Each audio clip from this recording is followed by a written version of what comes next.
Everybody, Roar of the Lions UK, Matthew Turner here on the call. Oh, as we have a formation already up, which is not ideal. I'm going to be joined by Ashley Soden in just a moment. Hope everybody is well. Hope you've had a good week. It's a must-win game for the Detroit Lions today, coming into the game at 6-4 against the Giants 2-9. So fingers crossed the Lions can get back to winning ways.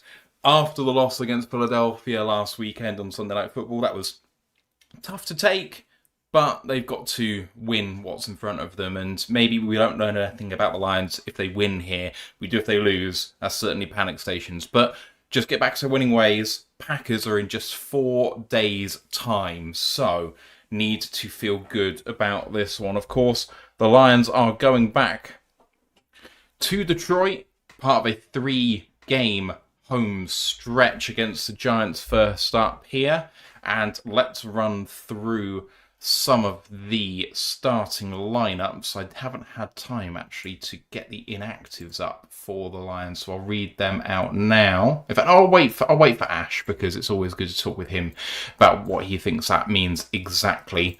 So instead, I'm going to cycle through the starting lineups, starting with the Lions offense. Jared Goff at quarterback. Skill position players: Gibbs, St. Brown, Williams, Raymond, and Brock Wright. Of course, Sam Laporta now done probably for the season. Offensive linemen of Decker, Awashika, Glasgow, Ratledge, and Sewell.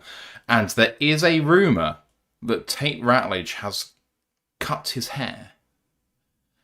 And unfortunately, the mullet is no more. Now, obviously, we'll find out as soon as the game goes live whether he is sporting it or not. But slightly worrying, I think, there for the Lions, because we rely very much on the Ratledge hair to be that sort of Samson-like thing, and everybody's worried that may not be what he is. Let's go to the Lions defense. Oh, hang on a minute. I managed to turn off the Lions' offensive starters. There we go. Right, defensive starters. Lacey, McNeil, Reeder, and Hutchinson in 4 down linemen. 3 linebackers, Campbell, Anzalone, and Barnes. And then the 4 at the back end. DJ Reeder's back. He is active for the first time in many weeks. Thomas Harper still in for Kirby Joseph, Brian Branch and Amik Robertson on the outside. Of course, with Reed active, you could have Amik into the slot, and that means that you could have someone else coming in on the outside. Someone like Rock Yassin, who's played very, very well. I feel bad actually relegating him to the bench. It could be that instead of Arthur Millett in the slot, that you could have Amik in the slot and you could have Rock Yassin on the outside. I'm not exactly sure what they're going to do there, but we will find out soon enough. And let's go to the opposition offensive starters, starting with Jameis Winston. Not what we expected, but it is the case. Skill position players of Tracy, Hodgkins, Hyatt, Robinson, and Theo Johnson. And the front 5 of Thomas, Runyon, Schmitz, Van Roten, and Illuminor.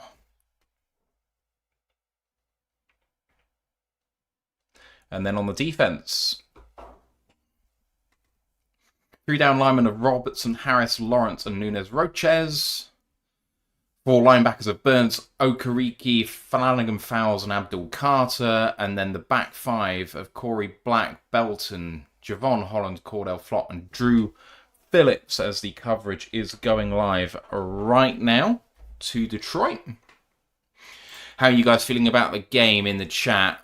What's the score predictions that you guys have for this one? What is your level of confidence going into this game as we see the terrible 2 of Jonathan Vilmer and Kenny Albert? Can they get any of the names correct today? Well, we'll be counting the errors for sure. Apologies, Chris. I don't know of any of the location of any hyperlegal streams, unfortunately, but I'm sure they must be aplenty.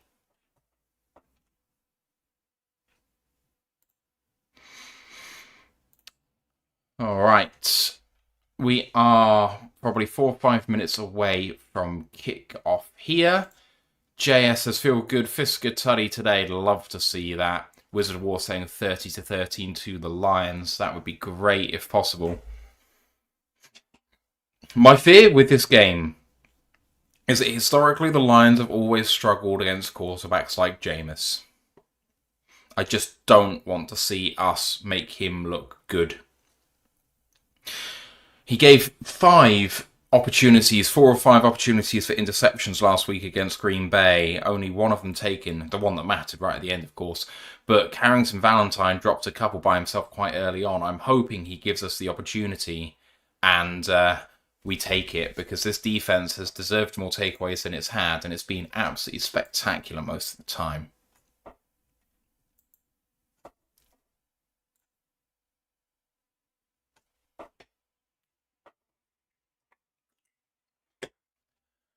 Oh, this is going to be an interesting one.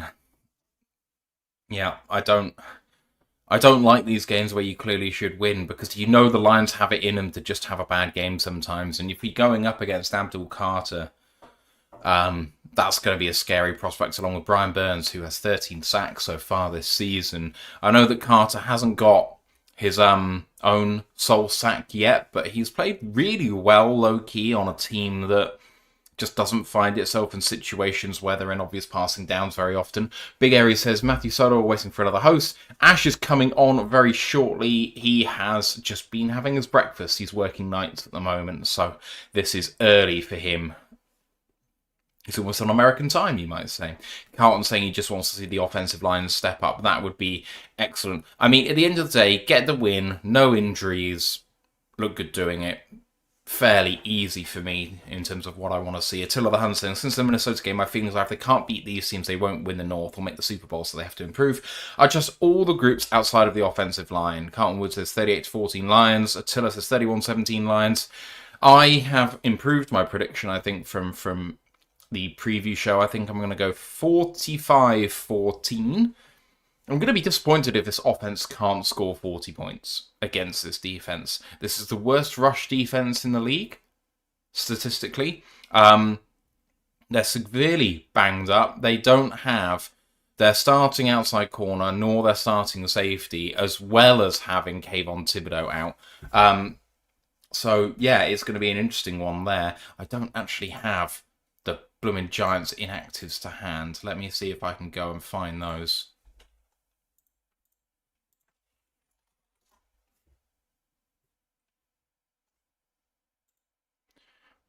Right, let's see.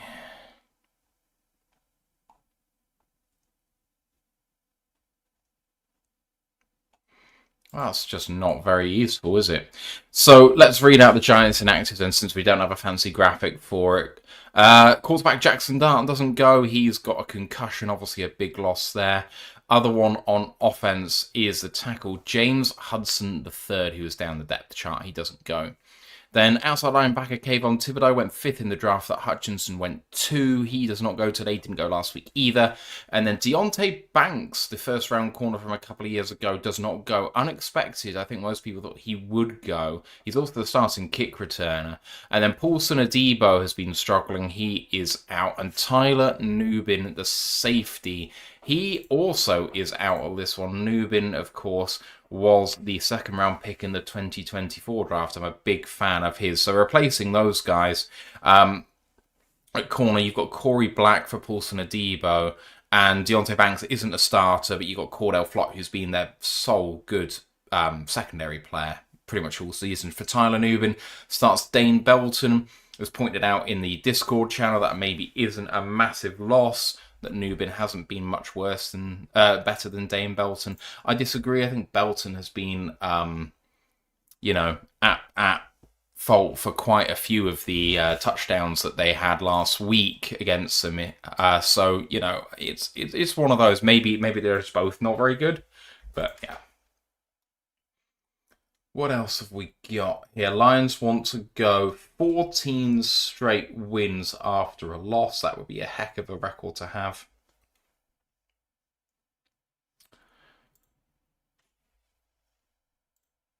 What else have we got in the chat here?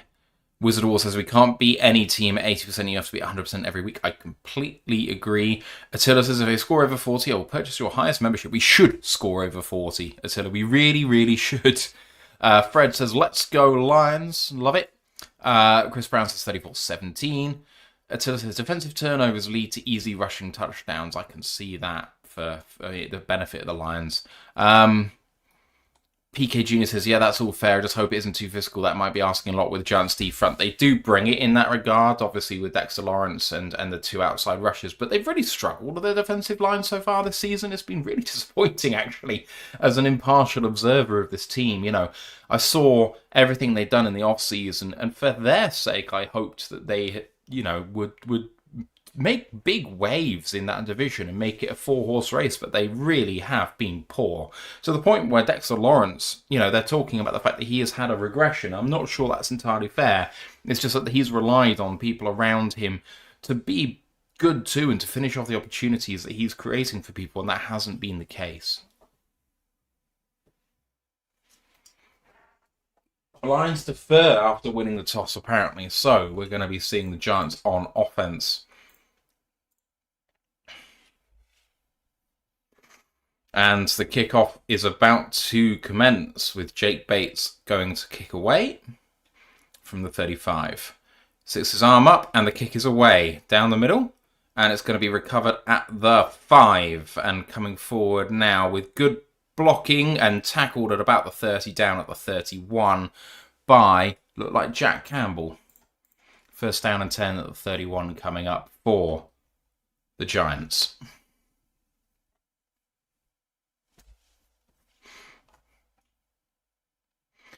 Terry says, I have more faith in Hassanin than I do Pascal or Davenport, but Hassanin, don't think we'll see him for a while, if I'm honest. Here comes Jameis.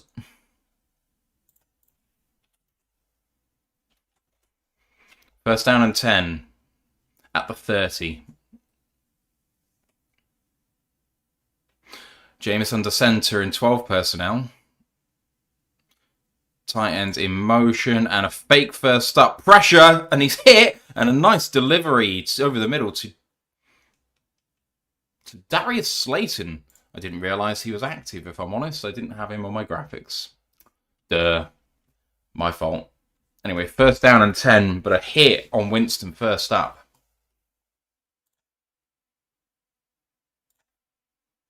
The Lions brought 5 on that first snap. Here's the second one, already on the Lions side of the field at the 47-yard line. Jameson shotgun this time, and a delay handoff to Tyrone Tracy, and a good run first up. Maybe gets 5 there. Second down and 5.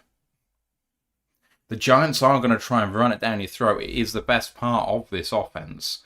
And of course, it's a reliable thing too. They've invested a lot in this offensive line, and it is paying dividends for them. Now down to the 43-yard line. Second down and, yeah, it's 6. Winston under center this time. And it's a run to the left-hand side. And he's hit behind the line and goes down. Loss of a half yard. Campbell with the tackle. He ran into his own man.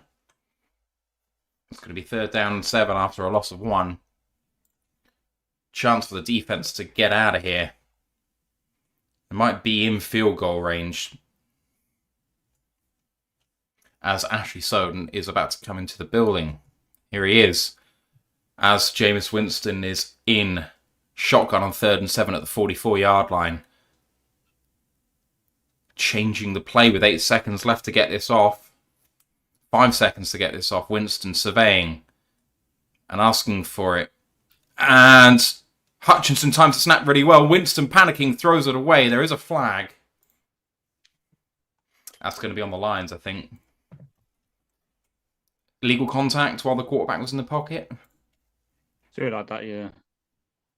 Oh, it's fucking, I forgot his bloody Craig Roll step. It's Hutchinson trying to time the snap. He goes when it's at 0, but they managed to get the snap off without committing a false start. Not false start, without being delay of game. Hutchinson's offside. It's still going to be 3rd down, but it's 3rd and 2. I think it's a harsh penalty. Yeah, that was very harsh. Considering trying to time it right. I formation now. They're going to run for this.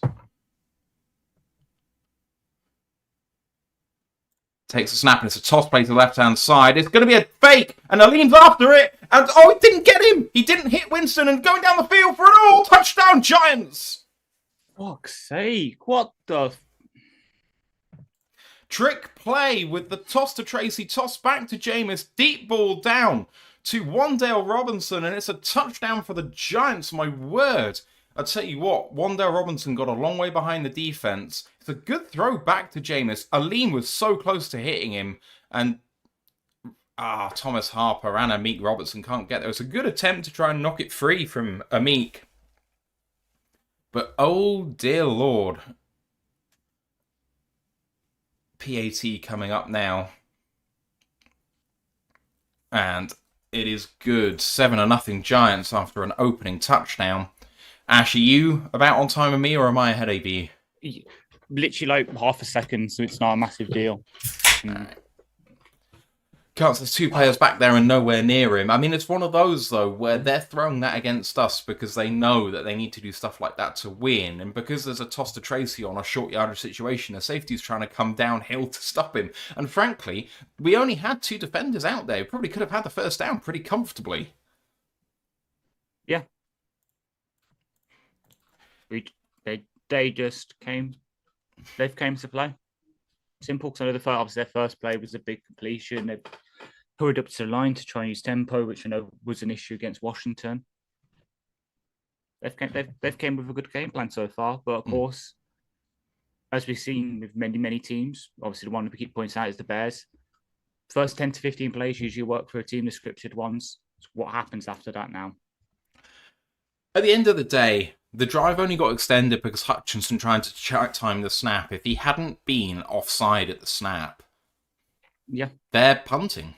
Or they're going for it on 4th down and 7, and then that might have been the play on 4th down and 7, but I kind of doubt it. Yeah. So, you know, it's an interesting one, but maybe Hutchinson should try and hold back from doing that. Yeah. Got a bit greedy. He did. He wants those sacks. Mm-hmm. And I tell you what, Aleem's anticipation to get to Winston almost as he's receiving the ball is fantastic. The fact that he was sidestepped like that is a real shame because he should have been walloped. But I guess Aleem, from his position, is only getting to where he can get to. And Winston, with Aleem coming forward with all of his power, you know, he just has to get one step to the side and Aleem's going to miss him, you know. It's going to be really tough for a defensive tackle of his size to make that play, come what may. Yeah, definitely. It's already started for the Bears. Mason Wright has picked off Mason Rudolph, which means that the Bears still have the co-leaders in interceptions with Kevin Byard and Wright. And then they also have the guy in second who's tied for it with Tremaine Edmonds, who's obviously not active. So that defense is still somehow managing to do it. Yeah. Right, 7-0 Giants, and the kickoff is about to come up. Giants' first touchdown pass since week 9. Does that just mean they haven't done it haven't had a passing touchdown in 2 games? Yeah. Okay. Right, Young Ho Q kicking off and received inside the end zone, and the Lions are going to come out to the 35-yard line with the touchback. How are you doing, man? Exhausted. Absolutely exhausted. As people know on our Discord, I have worked 69 hours this week, all of them nights. Ouch. Yes, I only just got up about 1 hour ago from my massive sleep after finishing at 7 o'clock this morning. So it is what it is. I'll sleep again if it means that Villa scored 2 goals, including a really good free kick. Here comes Jared Goff. Changes of play. Skipper comes out from X receiver to tight end. Takes a snap and run play for Gibbs. Comes inside and gets 5 yards. 2nd down and 5 coming up.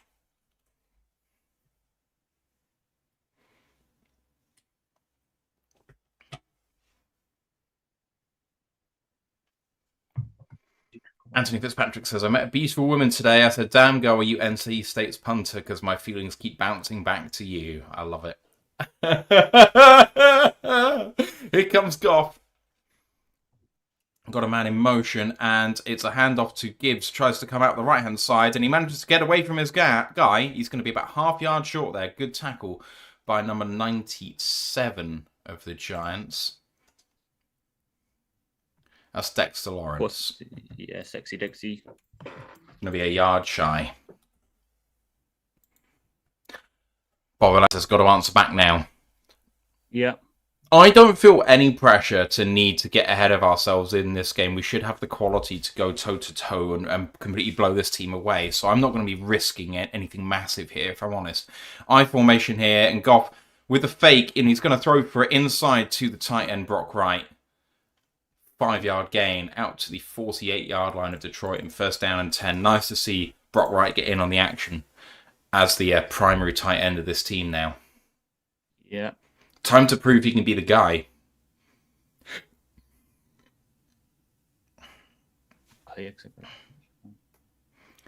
All right, here come the Lions. I formation. Jameson Williams in motion. Takes the snap and play action. Looking down the field, well protected. Checks it down to Jahmyr Gibbs, who double clutches. Does come upfield for a gain of 2. Second down and 8. Carlton says Rattledge hair, thumb up emoji. I haven't seen it yet. He's supposedly got rid of the mullet. Yes, I was reporting that while you were away, but I haven't seen it. Yes, gone completely.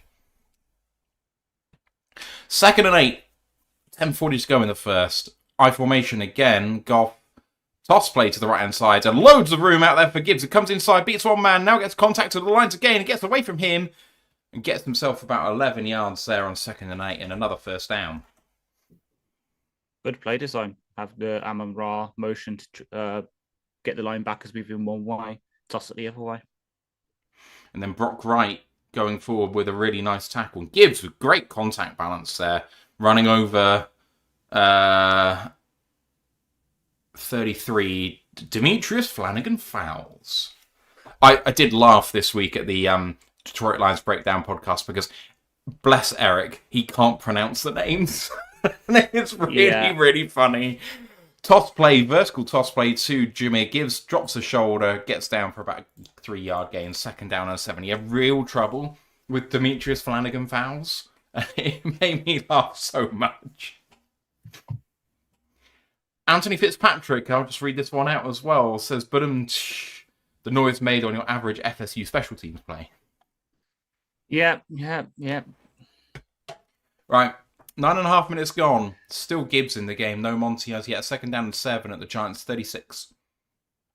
And Goff, play action, but going to get sacked, is he? Gets away, checks it down, and Brock Wright incomplete. Was thrown to Wright, he couldn't catch it. Third down and 7. Lions got really, really lucky that Goff wasn't sacked there because they had the rusher coming through the middle, and Gibbs could not run the run fake and get to the pass blocking point simultaneously. He should actually. Goff is in the way. It's a really good rush by Demetrius Flanagan fouls. Balliol College. Third and 7.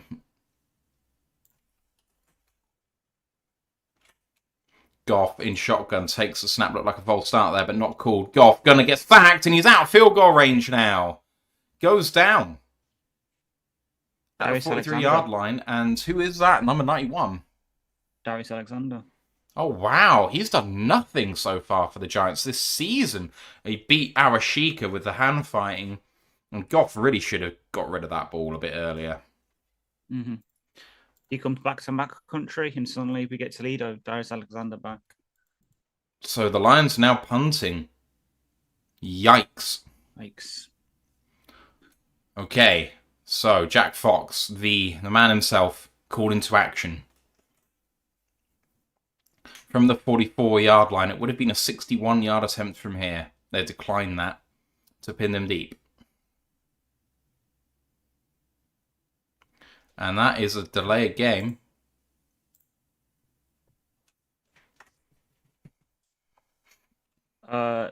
Mahomes has been picked off by Latu on Kansas City's second offensive play of the day.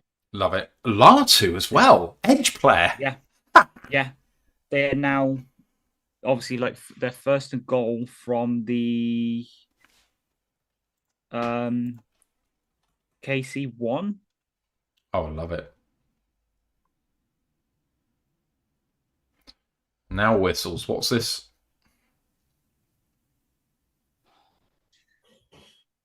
I don't see any flags. I did take the Colts +3, who have scored.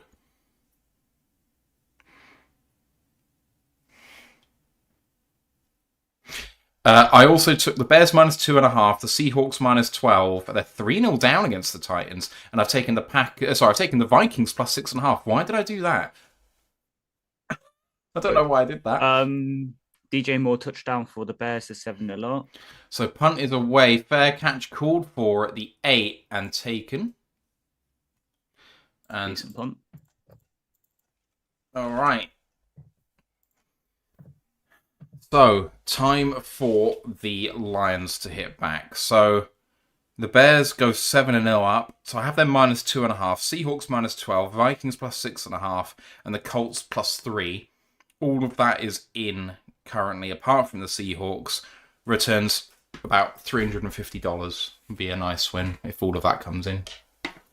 Decent. Anthony Fitzpatrick still sticking the boot in. Says NC State's winning record over FSU will soon be too old to date Leonardo DiCaprio.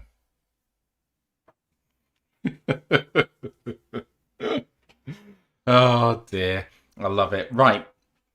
Time for the Lions to get back to winning ways on defense. That drive was actually fine on defense, and then trick play beats you, and that's okay. But don't let that trick play, one, get you twice, but two, don't let it not get you being aggressive coming downhill, because of course that's what they want, is to kind of push you back in that situation and make you think twice. But running the ball is what they want to do. Yeah, exactly. How has work been? Well, pretty good. Nothing too major, just a load of what we like to call over here nitties to deal with, because obviously you've got to close, the station's not open 24 hours, so you've got to kick them out when the station closes. But yeah, so far, nitties as in short form of nitty gritty.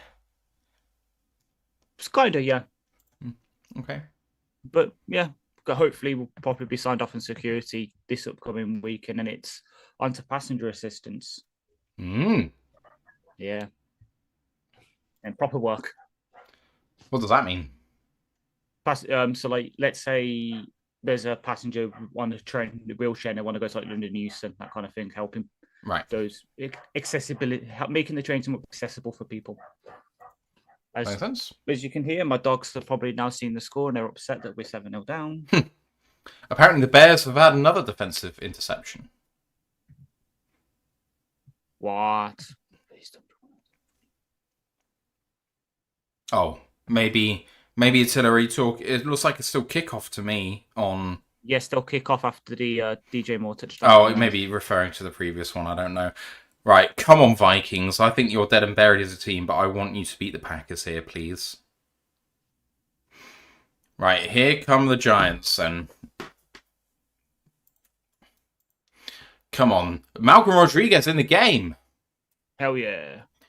Winston under center, takes a snap from the 8 and hands it off to Singletary, I think that was. Gain of 1. Yeah.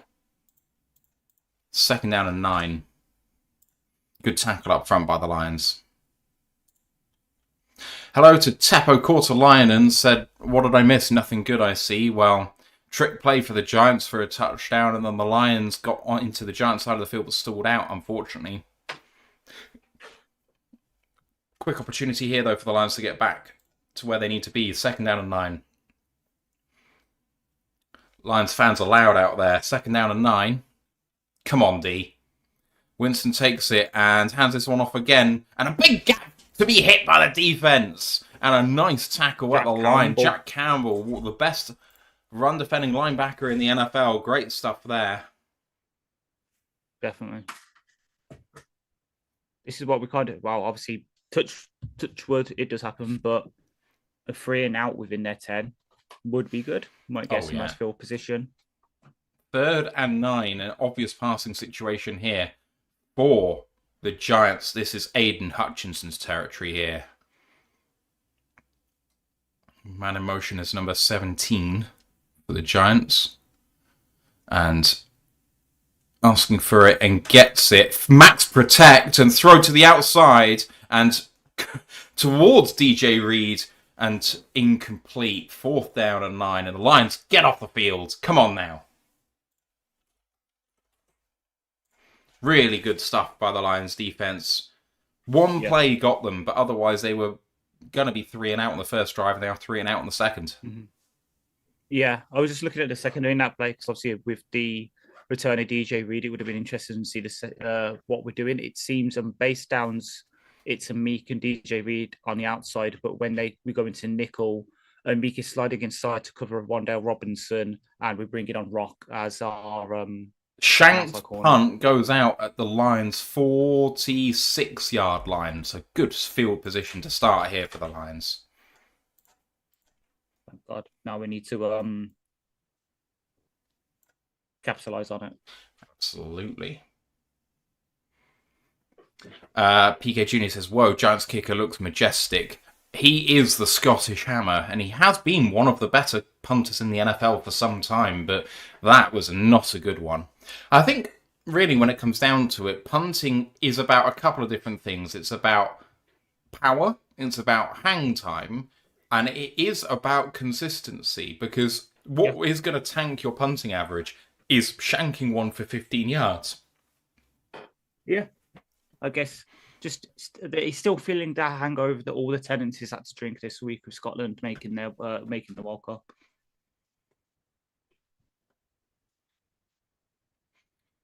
Carlton says, can I just point out, Giants have British tackle P playing today. What? British OTP. Jermaine, their right tackle is British. Jermaine Illuminor. Yeah. I didn't realise he was British. Yeah. Oh. As in born and raised in the UK? I believe so. He's one of those that NFL UK likes to tweet about. English professional American football offensive tackle, played for Texas A&M and high school football in New Jersey, born in Chalk Farm, London. Yeah. Went to Haverstock School. Comprehensive in stat, Haverstock. Okay. Fair. Played in the league for a long time. Mm-hmm. Despite being 4 years younger than me.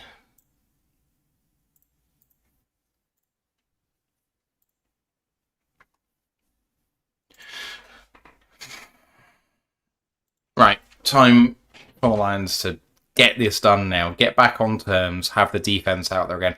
The more the Lions' defense is out there in some ways because of how good it's playing, the better things are, because it means the offense is executing quickly and the defense is putting the cat amongst the pigeons with their offense in some ways. Ooh. What's that? Really good punt. Really good punt from the Vikings. It's pinned the Packers at their own 2.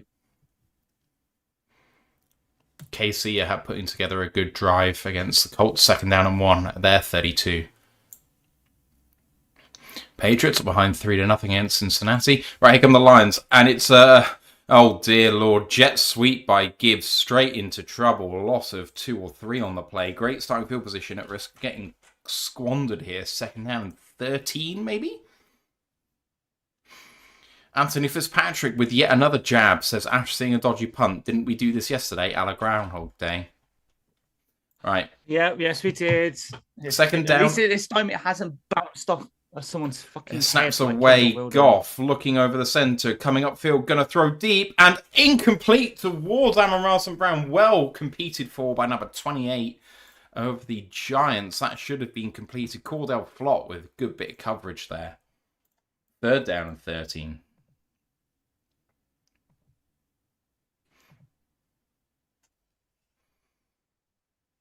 Oh, he should have had it.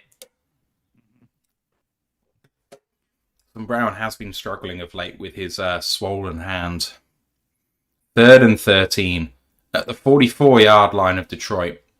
JMO in motion right to left. Goff takes a snap. Well protected. He's going to check it down to Montgomery, who's got nowhere to go. Gains himself about 4 yards, but it's going to be 4th down and 9. And this is a punting situation for the Lions again. Supposedly the booze around already.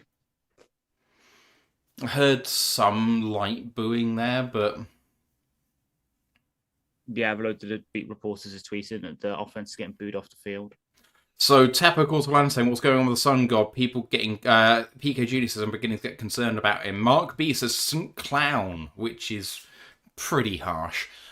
So Amon Ross and Brown has a fairly significant hand injury, which... Oh! And punter's been contacted there, but no flag as yet. Fair catch called for at the 10-yard line. Is there going to be a flag? Fox was contacted, but very minorly. Duncan says his left hand was swollen and the ball keeps hitting him there. Wise ass kid. Amon Ra's hand is significantly swollen. Like, there's been some pictures like going around social media recently, but it's like double the size that it should normally be. I think he gets a pass for everything he's done for this team. I don't care that he's dropping the ball now. He's doing it for a really good reason. I just hope that he can sort it out. Yeah, supposedly Dan Miller saying it's a wrist injury that's causing it like a... Right, so, it is in that wrist, like, aged, lower hand area, so yeah. Yeah. Just... Regardless, though, if he's going to drop it like this, we do need to account for the fact that that is happening more often and spread the ball out on third down, because it keeps happening. Exactly.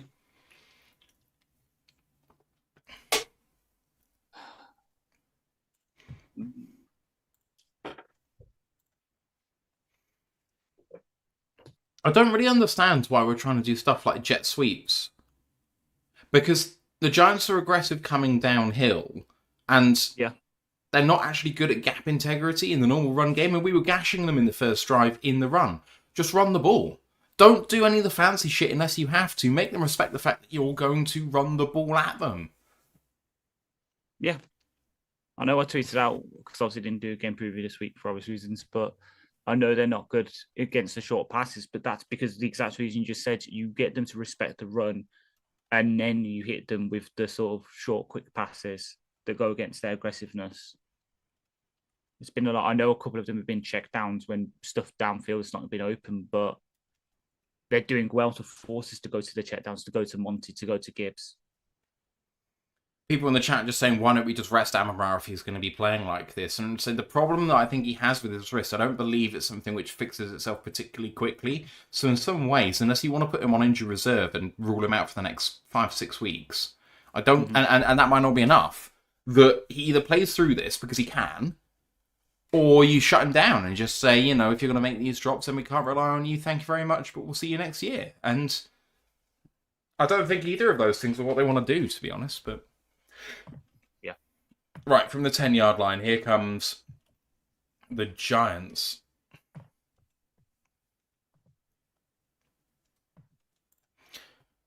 First down and 10. And the Giants are hearing the roars of the crowd, who are loud.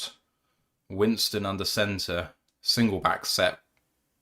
They do take the run play forward for about a yard.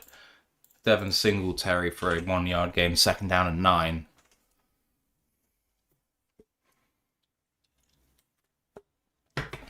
I'd love to see a delayed draw, because I think it's one thing where it looks like it might be play action or what have you, and then you actually run it against that. I think that would be an interesting thing to do, but that would look, by design, quite upfront, as opposed to it being side to side, which I don't think we're particularly good at. Second down and 9. Winston in shotgun. Takes the snap. Hand off to the running back, and a good tackle by Aleem McNeil. After a gain of 2, third down and 7. So far, so good from the defensive tackles, in my opinion. They've like Ty Leak was the one that got the tackle on the last play before this one. Reed has got a good couple of snaps. Third down and 6. Al-Qadim Mohammed in the game. Winston surveying, gets running back coming into formation with him. Line showing pressure across the board with one deep safety. So they bring everything here. And they do bring a lot, and Winston throws on the one-on-one, and it's a really good catch by Darius Slayton. That's Giants first down. Wandale Robinson, sorry. Who did I say? Oh, I don't know. Whatever. You said Satan, but Yes. As much as I'm an advocate for us playing the cover one that we usually do in our base defense, etc., the Giants are good against single high looks. Again, people saw my tweet from last night. As we're sort of showing now, they're really bad against two high looks. We need to do a bit more of that if it means that we Play do action. play a kind of. Winston looking deep and throwing deep, and great throw too. Wandale Robinson again, the hole in zone. He beats it there for a deep completion, and now suddenly the Giants are in scoring position here.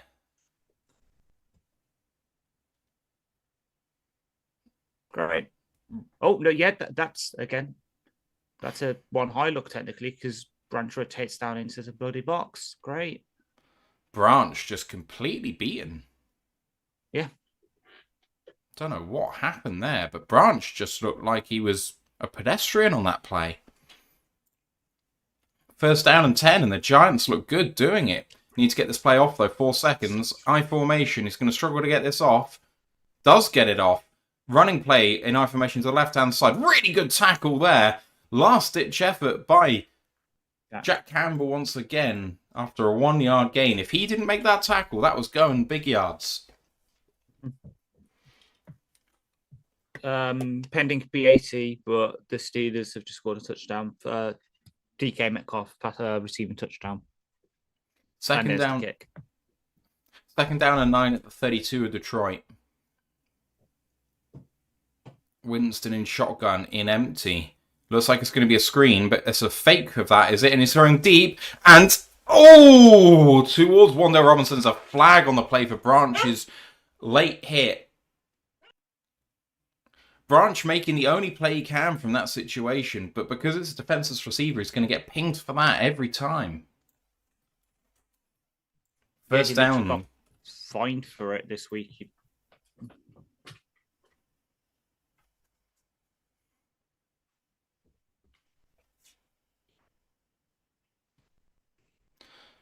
Automatic first down, half-distance penalty tacked on to the end here. Let's have a look at Branch. He leads with the helmet. It's a helmet-to-helmet contact.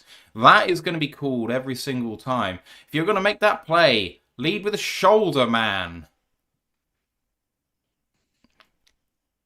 If this was college, he would be getting so many ejections for targeting. It's not even funny. First down and goal from the 8.5-yard line.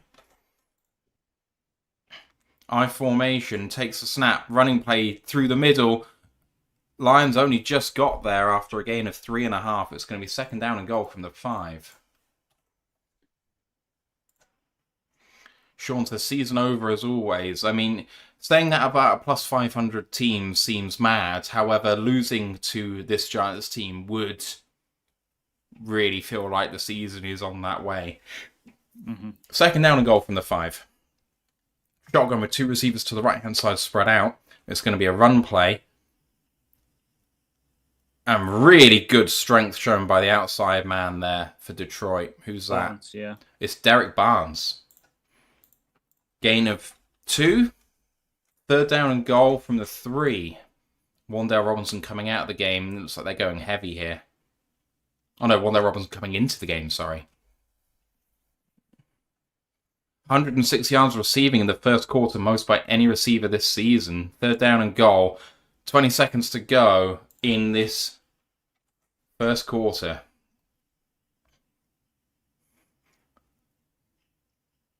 Winston asks for it, gets it. 3-step drop, looking right, coming back over the middle, throwing out over the middle. 3 seconds to go, and it looks like they are going to be bringing on the field goal unit. Considering what happened on the drive, holding them to 3 here is a relative win. Yeah, but man. Yeah.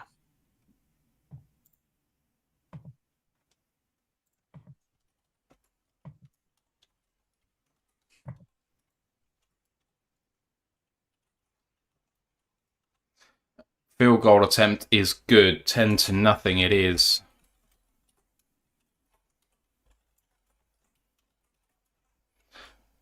And that is the end of the first quarter as well.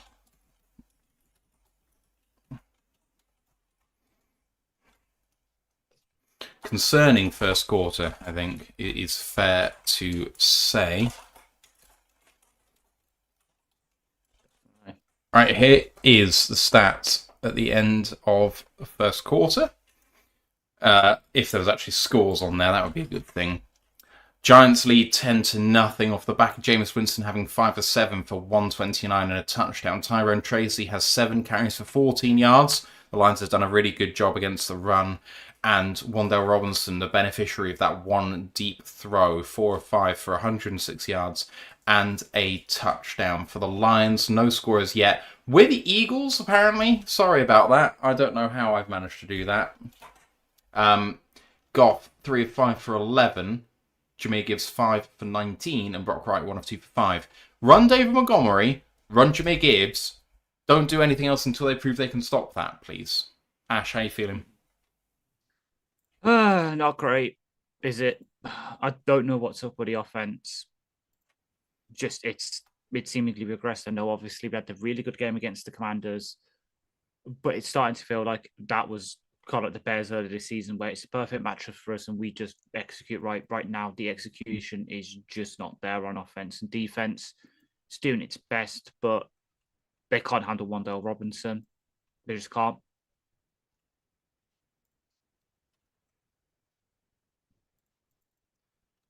Right, time and a chance for the Lions to get back to scoring ways and make it a nice one-score game with a touchdown here at the start of the second quarter. Mark says he was playing right guard. That would be Tate Ratledge. Yep. Attila says maybe throw to JMO. That would be quite nice. Yeah, definitely. More Tesla. Big Airy saying, man, the production values have gone downhill. Oh, yeah. Sorry about that. My bad. Mark saying he is in then. Okay, yeah, Ratledge is definitely there, for sure. Yeah, the issue's been more Arashika than Ratledge. He's the one that gave up the big sack to Darius Alexander, for instance. But, yeah. Does he have to? No.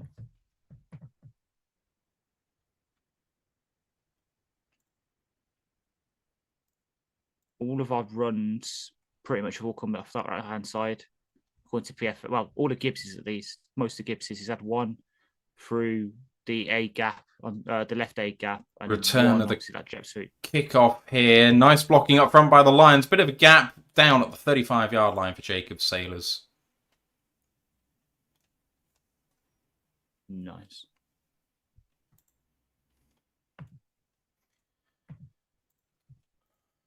Michigan, Ohio State, Saturday. The game. I have been to that game, and it is a doozy, I will tell you. All right, here come the Lions. On offense. I formation, play action, Goff looking deep for it, checking it down to Brock Wright, coming upfield to the 50, and flips over at the 45-yard line of the New York Giants. First down and 10. Nice play to kick things off, Ash. Much better.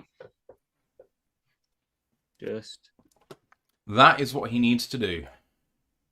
Yeah. Brock, we know that Brock is very good at those shallow crosses, cross the formation, and you just get him in a bit of space and he can turn upfield.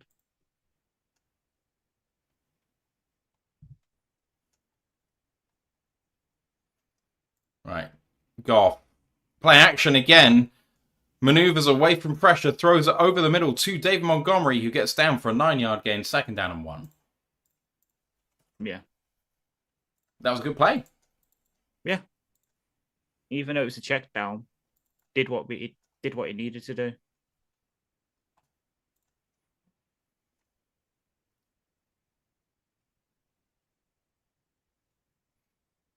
Flanagan Fowles is down. That's going to be a big loss. No. That's going to be a big, big loss. Probably brings on Neville. I would say Zaire Barnes. Yes, Zaire Barnes, because Neville Hewitt is basically, if the inverse of JRM in so much as a special teams linebacker who's much better at run defense than he was coverage. while JRM was obviously great at coverage, bad at run defence. I don't know why I didn't realise that Slayton may come back, because when we were doing our preview show, he had not practiced Wednesday and he wasn't in the game the previous week, so I just assumed he wasn't going to play, but of course he ended up practicing and coming back, and he's such a good, like, utility wide receiver. Yeah. I feel about him the same way I feel about probably a slightly better Khalif. Yeah. He's got a bit more juice to him, maybe. Caleb's sacked, fumble, returned for a touchdown by Nate Herbig. Wow. 14-7 up. Colts lead the Chiefs 7-3. The Bengals have scored against the Patriots 9-0. Bengals. Into pick 6. No score in the Baltimore Jets game, but Baltimore... Oh no, they have it deep in their own territories in the second quarter. My God. Seahawks have tied it up against the Titans 3-3. Minnesota have the ball 7-3 on their own 35. That's it. That's your lot. Ash, you're being asked by Carltonwood whether Dwelly or Ferguson have had any snaps on offense. Ferguson currently, I've just refreshed to make sure that it's, they've got any updates on it. Ferguson has been credited with 1 snap by PFF, no Dwelly so far. I don't track special teams in live, but yeah, 1 snap for Ferguson, which was on a passing play. If I had to guess, it's probably the Brock Wright reception we had at the start of this this drive.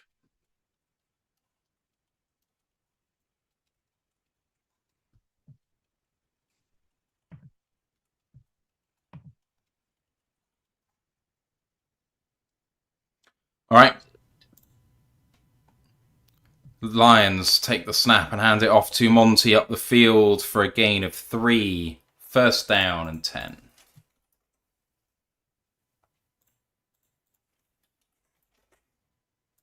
Zaire Barnes is the one in the game. Yeah.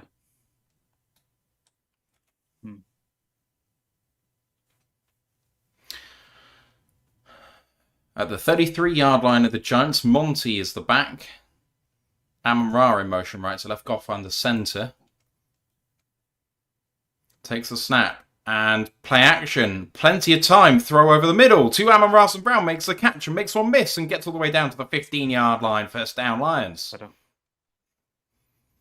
Kind of expected a flag there on the Lions, but it never came. Looked like holding off the right-hand side of the line. Oh no, really good rep by Brock Wright, actually. That was the one I thought had not gone our way, but it just looked like a big mismatch. Edge rusher against Brock Wright. Yeah, true. Okay, here we go. First down and 10 again for the Lions then. In the red zone for the first time. Goff in shotgun. Gets Monty coming back into formation with him. Takes the snap. 2-step drop. Throwing for the end zone. Incomplete. Amon-Ra asking for a flag and does not get it from the back judge. And he does get it eventually from the side judge. Dane Belton with the DPI in the end zone. It's going to be first down and goal at the 1. Looked like one for sure. Double move. And that feels a bit harsh.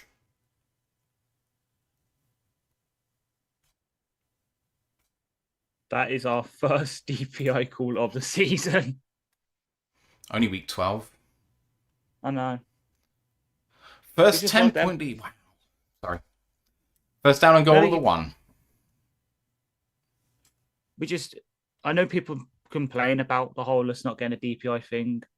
It's because of the way we run our offense and the way that Goff is. He does not really go for that 50-50 balls. Yeah, so they're not going to be many contested kind of holding sort of areas. Anyway, condensed bunch formation here for Goff. And he does hand it off to Monty, runs up the middle, and they crash down on it, and there's no gain there. Second down and goal from the 1. That's the... Don't do that. exactly. When we passed out of a condensed look for the Amara big gain, that worked, but that's been one of the issues early in the season. We all complain about it is we were running out of these condensed looks, especially for Monty, and it's stacking a box against him. It's making it harder for him. Second down and So if you goal can- from the 1.5. Here we go. Goff with Monty behind him. And play action. And under pressure. Gets out of the sack. Goff throwing. And out of the end zone. Wow, how did he get out of that one? I know he's scrambling because of the pressure. He had whoever was the flat motion man wide fucking open on the right-hand side of the field. So I think it's Monty, yeah. He had Monty just wide open at the right-hand side. So if instead he doesn't go there, if he just sidearms it to Monty, it's a touchdown. Well done for Goff getting out of that from Burns, to be frank. And I think, potentially, if Goff hadn't looked to throw, I think he might... I know he was getting contacted when he threw... Oh, there's a flag.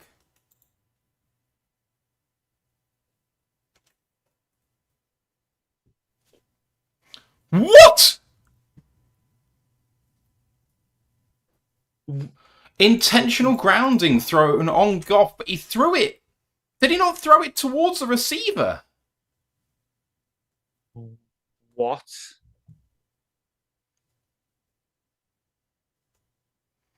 I can't believe that call.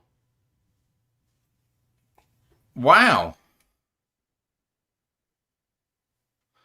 Third down and goal from the 11 now. Well, Craig Rodstock's going to get murdered. I mean, I can't see whether there's a receiver in the area, but... Yeah. It's just... He was obviously the guy who reffed the Chiefs Screen, game. well blocked up by the Lions, running forward, touchdown! Thank fucking God. Touchdown, Detroit! Amon Brown on the screen and brings it home. Oh, that feels so good after that call. Grounding called, 11-yard touchdown. Some Brown gets in a pay dirt. That's a bit cathartic. It looked like a screen for all the world with Amon-Ra coming out there, and Wright does a really good job there to get in front of his blocker. And Amon-Ra takes an elbow to the face on that play, a deliberate elbow to the face. Somewhat lucky there that there wasn't a flag on that, I think. Here comes Jake Bates with the PAT. Snaps good, holds good, kick through the middle, and it's a 3-point game. Massive receiving touchdown for JSN. 63-yarder. I'll tell you what, man, sometimes the play calling feels like it's out of kilter. Sometimes it feels like we get very, very lucky with some things. Yeah. Wow. Definitely. Great blocking by Brock Wright. He's having a bounce back game and people have really been ragging on him this season. Kind of rightfully so, but... Oh, yeah. He's had a really down year, but if he can pick it up now when we need him to, that's going to go a long way towards, well, him being on the team next year. Exactly. He is playing for his job, frankly. Mm-hmm.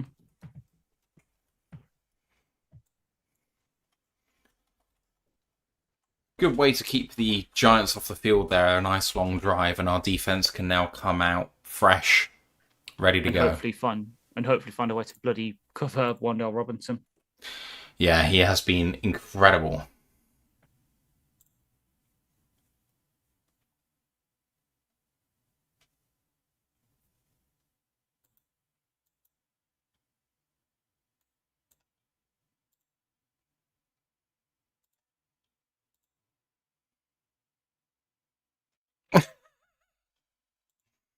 Thanks, Big Aries, for that.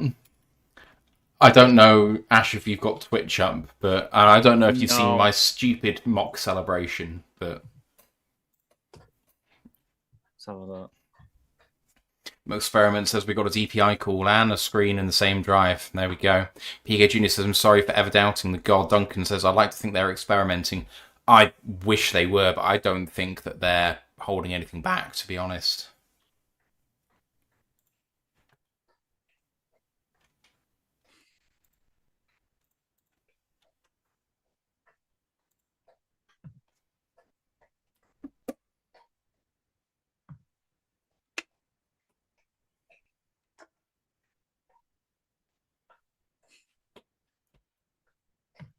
I am so here for Monday Night Football. Panthers 49 is such a good game to have on for it. Yeah. Colts have scored against the Chiefs 14-3. Wow.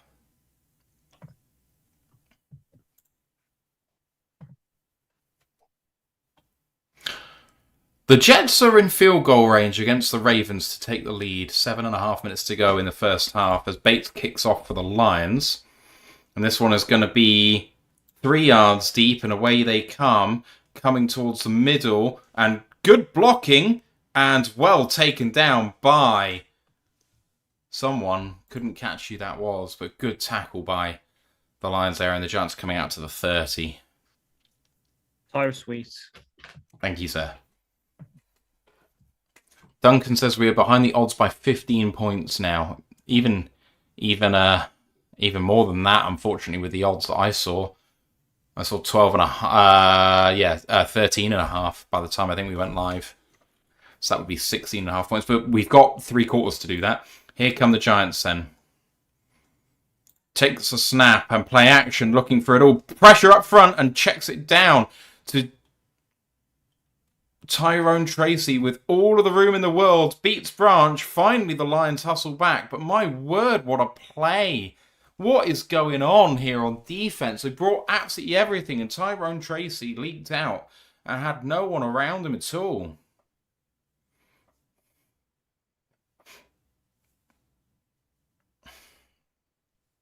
Nobody had Tracy. Perfect play call. Yeah. And this is why Mike Kafka is still up for head coaching jobs. First down and 10 for the Giants at our 27 after starting at their 30. I formation, gets the snap off just in time, and it's a little jet motion, and coming downhill is DJ Reed for a 1 yard loss. Second down and 11. Great reactions by Reed. Yeah. Just... Oh, JSN, I've just seen it on the feed. Wow, what a touchdown. That's a big boy touchdown. Second down and 11 coming up. Mark says time to get stoned. I do feel like it. Second down and 11. Winston changing the play. It's I formation. Takes a snap, and it's a run play up the middle. Well blocked up, and tackle has got through it, and it's a first down after a gain of 13. Devin Singletary refused to go down, but it was well blocked up. Lines came upfield, looking like they were trying to rush the pass instead of holding gap integrity, and that opened up things for Singletary. Yeah. Colin said that was a Kafka-esque nightmare. Love it. I love it. That's good. Passing 28-yarder passing touchdown to Ontario for the Patriots. First and 10 at the 15. Winston keeps it. Well played by Aiden Hutchinson. Didn't bite on the zone read keeper, and only a gain of 2. It could have been a lot worse than that. Definitely.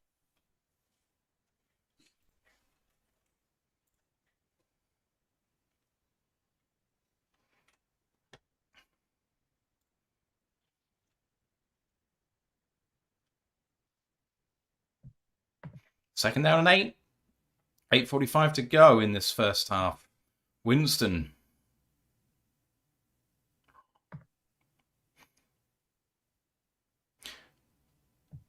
And quickly gets it off. Is looking for a pass. Under pressure. Going to throw towards the end zone. Out the back of the end zone. Incomplete. 3rd and 8. Come on. Get off the field, defense. Come on. On the preview, we said this wouldn't be a walkover and this team is playing better than its record, but man, you don't want to concede a second touchdown here. 3rd and 8.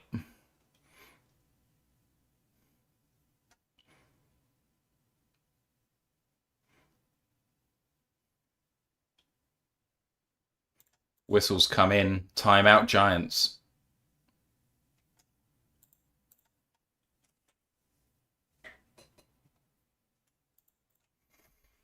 Experiment says offense and defense taking turns having good games.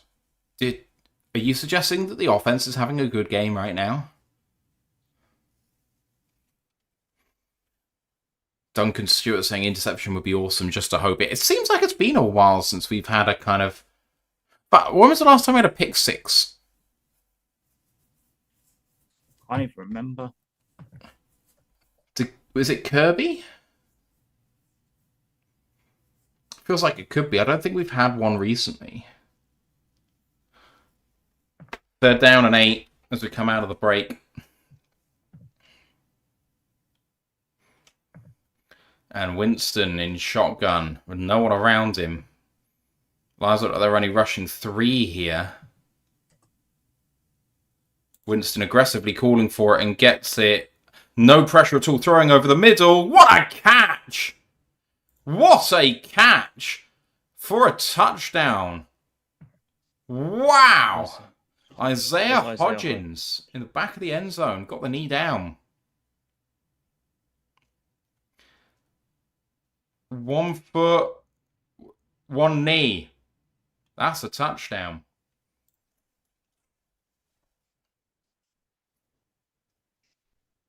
The second foot did get in anyway. He did survive the ground.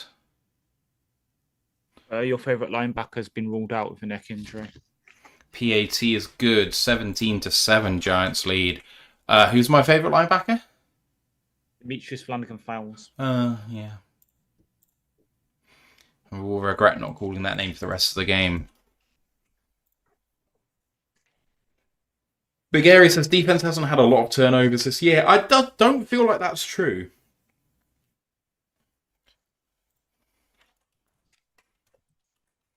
But I can qualify that very, very quickly. Same.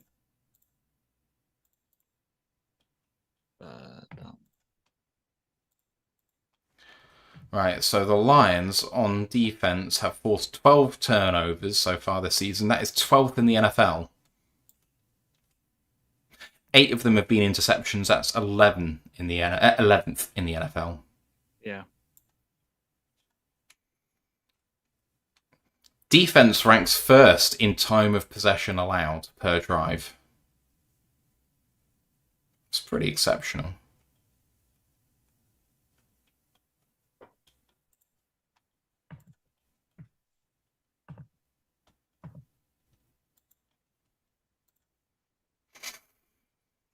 It's 17-7 against this team. We said we didn't want to make Winston look like God, but we are kind of doing that a bit. Winston has 7 completions for 183 yards. Yep. We've somehow... Well, it's explosive plays. I know we gave up like a 9.7% explosive play rate on defense, but that's top half of the league. I think it's like 11th, 12th. It's probably going to be about 50% right now. Jets, touchdown, and PAT, they lead the Ravens 7-0 deep in the first half. Seahawks are 4th and goal at the Tennessee 11. Looks like they should be going for a field goal there. Green Bay are in the red zone against Minnesota, looking to make it a 2-score game. ROTL to John Metro.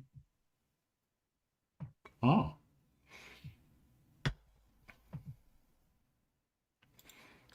What are the Bears doing against Pittsburgh? Oh, God.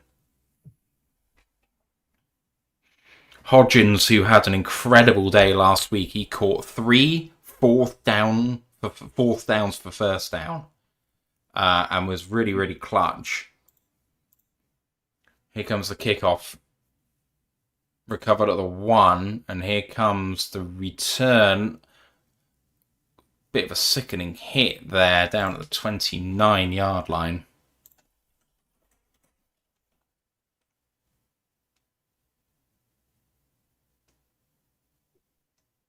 Seems well. I'm kind of stealing this a bit from Justin Rogers. It seems we've gone from the Legion of Whom to the Legion of Gloom. Don't hate that. That's a bit of wordplay. Right. 8:18 to go in this first half. Lions need to get 2 possessions in this last 8 minutes and get a couple of scores, hopefully. I formation for Goff. Run play up the middle. Really nice move by Jahmyr Gibbs for a gain of 5. 2nd down and 5. More of that, please. Apparently, Experiments just said that Ramsey just hit Caleb Williams before he went out of bounds and he went flying. Love to hear it. Love to hear it. Right, 34-yard line for Detroit, 2nd down and 4. Hand off to Gibbs. Just got one to beat. Shake and bake. Doesn't beat him, but gets 5. And it is 1st down and 10.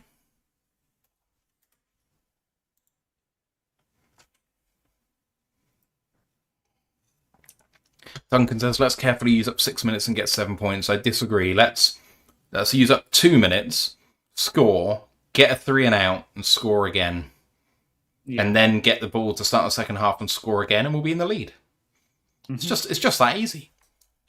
1st down and 10 for the Lions at the 39-yard line. Takes a snapping shotgun. Goff with a quick throw to Jameson Williams. Saying incomplete. 2nd down and 10. Looked like it was caught to me.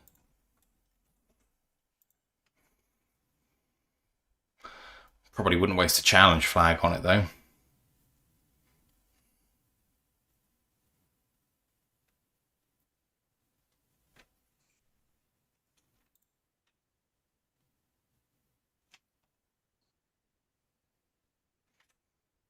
Second and 10 for the Lions.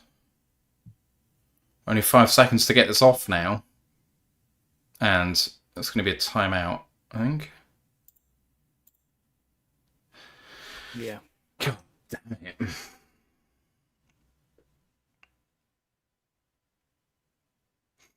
Big Area says, how many turnovers have we had since the Bucks game? That's a good question. The defense have forced, since the Bucks game, 1 turnover. So that's 3 games. That was 1 against the Vikings and none against the Commanders or Eagles. Specifically, the number of turnovers in games went none against the Packers, and then 2 against the Bears, 1 against the Ravens, 3 against the Browns, 3 against the Bengals, none against the Chiefs, 2 against the Bucks before a bye, and then 1 against the Vikings. All right, 2nd down and 10 out of the break.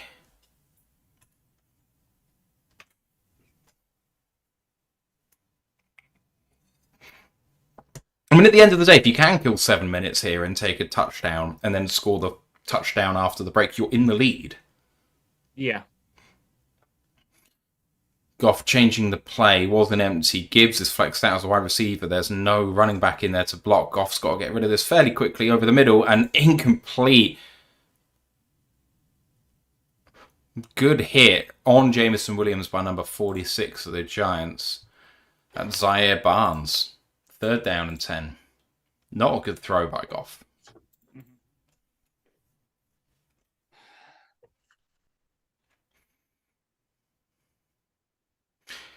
Dan Campbell looks frustrated on the sideline, my word. Similar look, but this time Gibbs comes back into the running back position. Chances are they're bringing pressure here, are they? Delayed pressure. Goff trying to get out of it and run straight into number 91 for a sack. My God. Darius Alexander with number 2. Shit. What is that?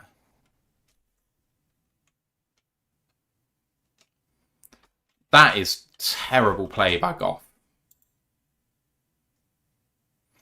I don't care if you got no one there. Don't run into the arms of the edge player. 4th and 17 and the punt unit is out and the Giants are going to get the ball back with a chance to extend the lead further.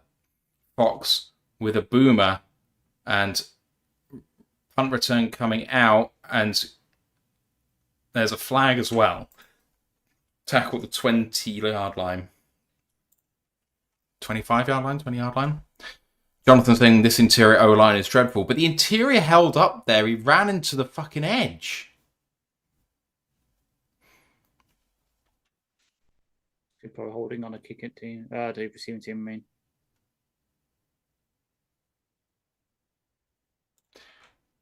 Ten-yard penalty on the Giants. And right, so this is going to be a long field for the Giants. 6 minutes left. Still time for both teams to do some damage here. Let's have a look at the scores from around the league. The Patriots are taking the lead against the Bengals, 14-10. Chicago Bears have just scored a touchdown against the Pittsburgh Steelers. It's 14-13. And the Kansas City Chiefs were turned away in field goal range, and now suddenly the Colts are 3rd and 1 at their own 40 with under 2 minutes to go, up 8 against the Chiefs. Bears have tied it up with the PAT. Jets are up 7-0 against the Ravens. The Ravens are in red zone, 2nd and 10 at the 19. And Seattle have tacked on a field goal to make it 13-3 against Tennessee. Tennessee just over midfield now with 2.5 minutes to go. And 2.5 minutes left as well in the Minnesota-Green Bay game. The Green Bay Packers have just scored a field goal to make it a 7-point lead. 2-minute drill time for 9. Mm-hmm.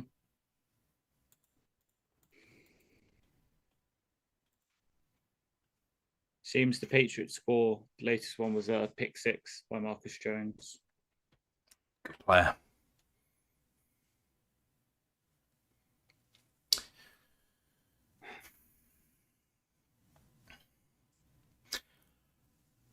This feels like this is a microcosm of our season. This is a get-right part of this game in a get-right game, and we are not getting right now. If we can turn this around, it feels like it could turn around our entire season, because this is how this season has felt like. Yeah, definitely. Goff's making bad decisions.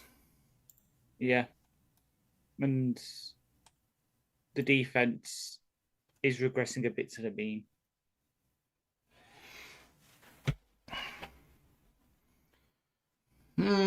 Considering the past couple of weeks, when you've got your all-pro safety and your first-round corner from last year out.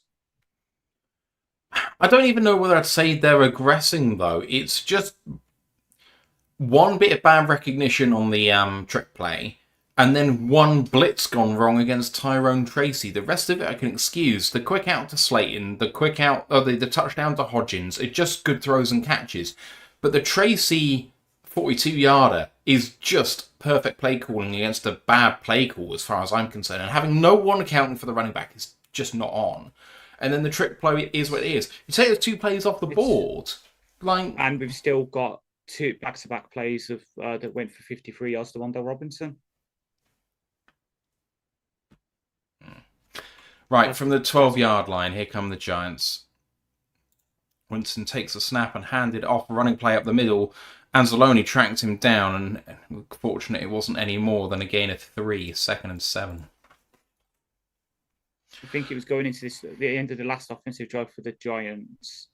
We were allowing them something like a 40% success rate on offense and like a 25% explosive play rate, which ain't good.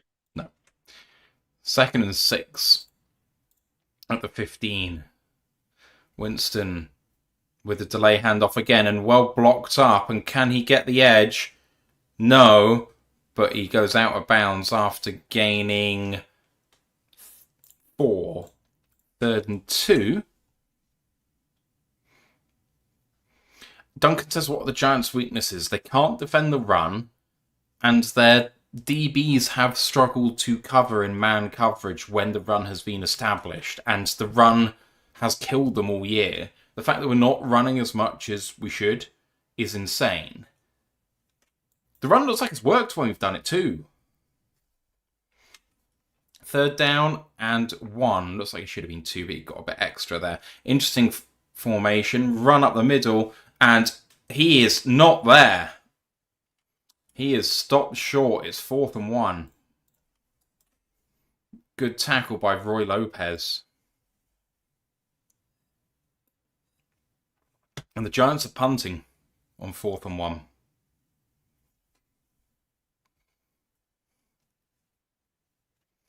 Yeah, the Lions, I mean, Vilma's talking about it now, but the Lions have kind of abandoned the run, and that's really hurting them. And for once, I agree with Jonathan Vilma, don't kill me. please. Here comes the Scottish Hammer. His first punt was shite. What's the second one like? That one looked better.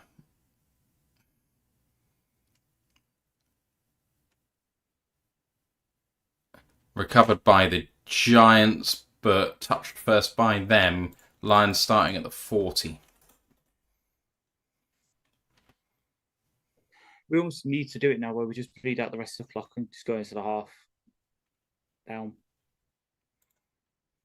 Like I said, if we score here and bleed all the clock out, and we score to start the second half, we're in the lead.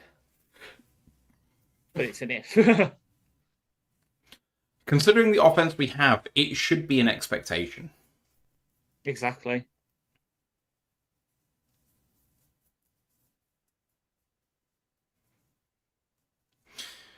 Four minutes to go, run the ball. There's such a thing called a 4-minute offense. That's where you run the shit out of the ball. Coming out in shotgun first up. Amon-Ra in motion. Almost got the Giants to jump. 5 seconds to get this play off. Goff takes a snap, and there's a little toss play as a flag. Should be for a defensive offside, I think. Gain of 4. Second down and 6. Pending the flag.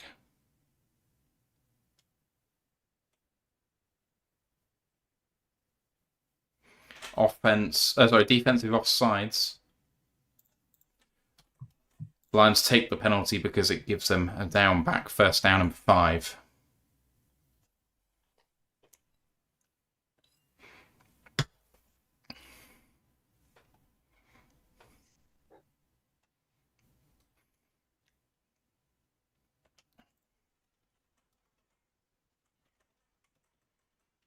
Run play up the middle again, and a nice little head-to-head contact there on Gibbs as he was falling down. Doesn't look shaken. It's going to be second down and 1 after a gain of 4 up the middle. Oh, that didn't look like a good hit. Mm-hmm. Second and 1. Good situation for the Lions. The 48-yard line of Detroit. I formation flexes out. And Dan Skipper is in the game going in motion right to left.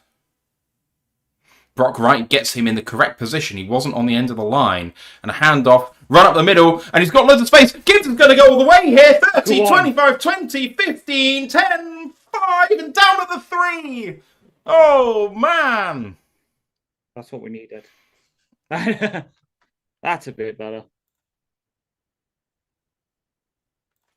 I thought he should have got in there. It's run a long way. That's a 50-yard gain, almost 49.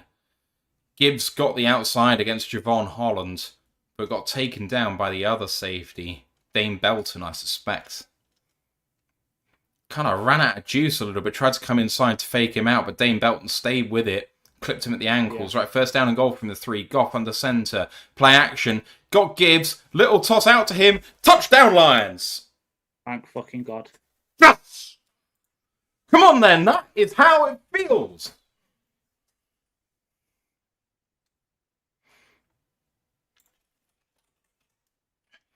Three-yard touchdown after a 49-yard gain.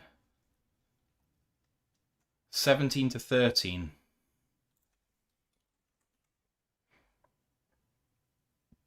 That's a touchdown. Mm-hmm.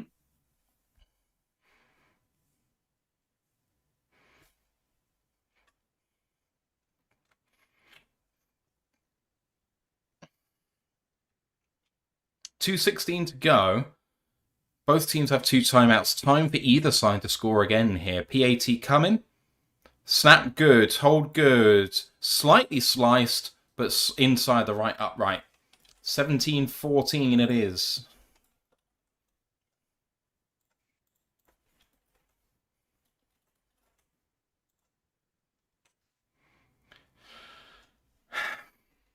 Carlton says Dane Belton ran the 40-yard dash in a time of 4:43 at the 2022 Scouting Combine. Yeah, but what did Gibbs run? Should beat him.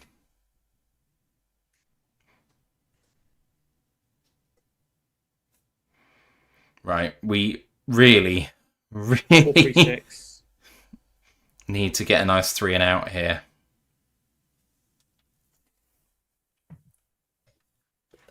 As I said, it's because Gibbs slowed down slightly to try and duke him out, and he just stayed with him. Should have just tried to burn him on the outside. I thought he had him. Yeah.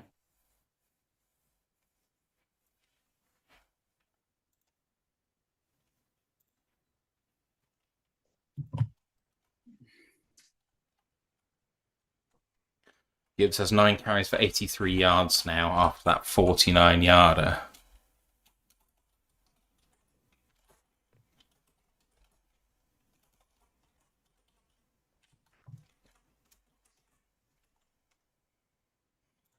Here comes the kickoff.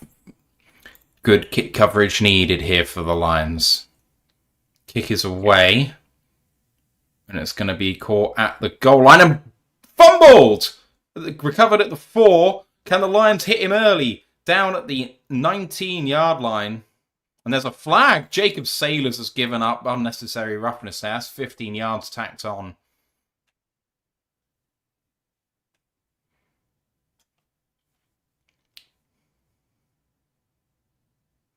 No foul on the play. Flag picked up. I'm surprised there. Khalil Dorsey sighting. Yay! There's my... Try and sound enthusiastic, Ash. I really thought Jacob Sailors was... Yeah, I'm going to get in trouble there. It seemed like it was after the play. All right, Yeah. First down and 10 at the 18 here for the Giants. Can the Lions do the business?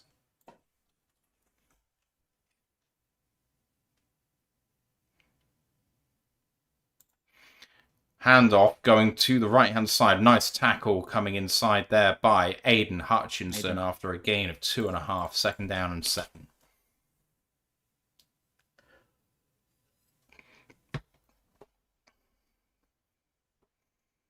Tiller says, does Kenny have his job because of his dad? I don't know. I don't know who Kenny's dad is. I'm sorry, I'm ignorant. PK Jr. said, dude was grabbing up on Sailors and he just shook him off. I mean, just... who cares? Just let him do it if he wants to. Don't risk the flag. Experiment says, does Jeremy Reisman get after Dan Campbell for not using his timeouts on defense? I don't know, but that should have been a topic of conversation last week for sure. Have you seen that at all? Because that was a point of contention last week where we didn't give ourselves a chance at the end of the first half to score when we could have done. Yeah, I saw the discourse on that. I don't know. I think it's just one of them. If it was just that and we still had a good game, it wouldn't be a big thing. But because it's a small thing added up to a whole bigger thing, I do get why people are talking about it. But as I say, it's a small part of why we lost.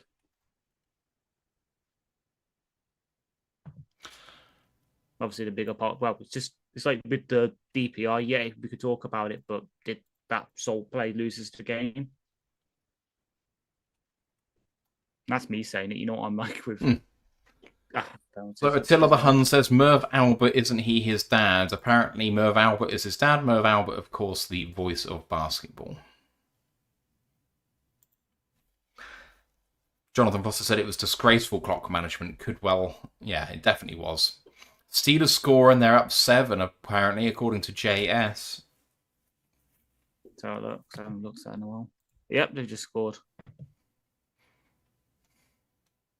It was 1 yard, Jalen Warren. Kansas City with 15 seconds left, the 3rd and goal at the Colts 4, down 8. Patriots are getting towards the red zone as well. Baltimore 7-3 down at half time.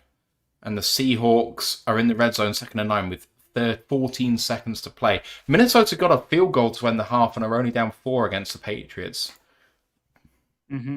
And whoever was doing the coverage of it had to correct themselves because they did say before Wycott kicked the field goal that the other one he missed is when his kick hit the camera and he had to quickly correct himself and say it was an optical illusion.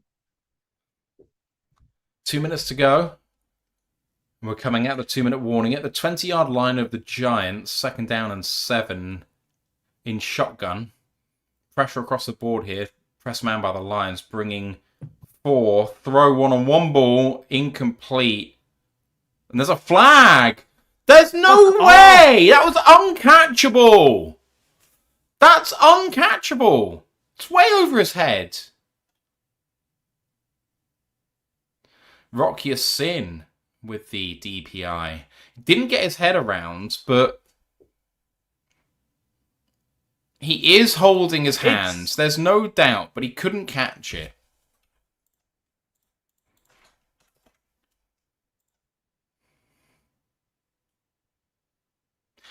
That was at the 45-yard line of the Giants, so about a 25-yard gain. Winston with deep drop throwing. Oh, hole in the zone there. And a massive one for the Giants again, now into field goal range. Wandale Robinson, the Lions are really struggling to cover here.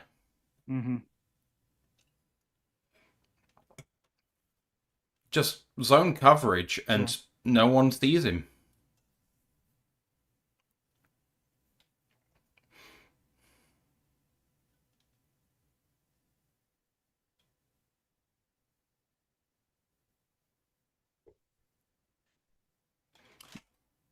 They're reviewing the play. The play is under review for some reason. Don't see any reason to overturn anything there. Me neither.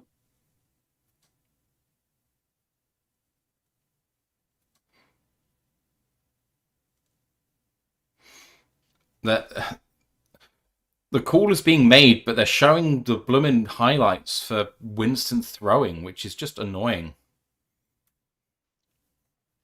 Lions struggling to get pressure up front against this offensive line that has not exactly been vaunted for its pass blocking chops. Oh, he was tackled inbounds, and that's what they were reviewing. 1:40 to go. 2 timeouts for both teams.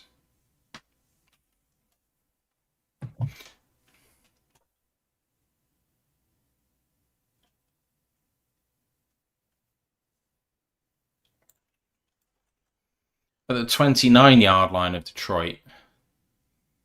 I tell you what, this defense for Detroit is looking like what the Giants' defense looks like most of the time. What are the referees doing now?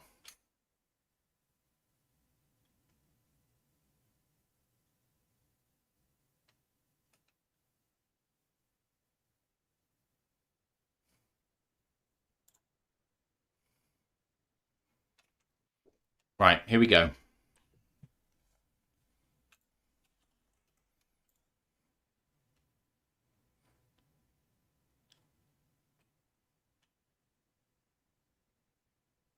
Lions bringing pressure again. Throw over the middle on a crosser and a good tackle and fumble! And out of bounds it goes, going backwards. Out at the... A really good play by Meek to force the punch out.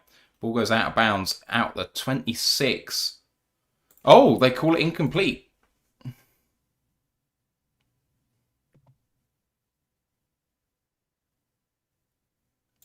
So the clock should stop, but the clock has been running ever since. Clock is still running. Oh, it wasn't called incomplete. It was called a fumble.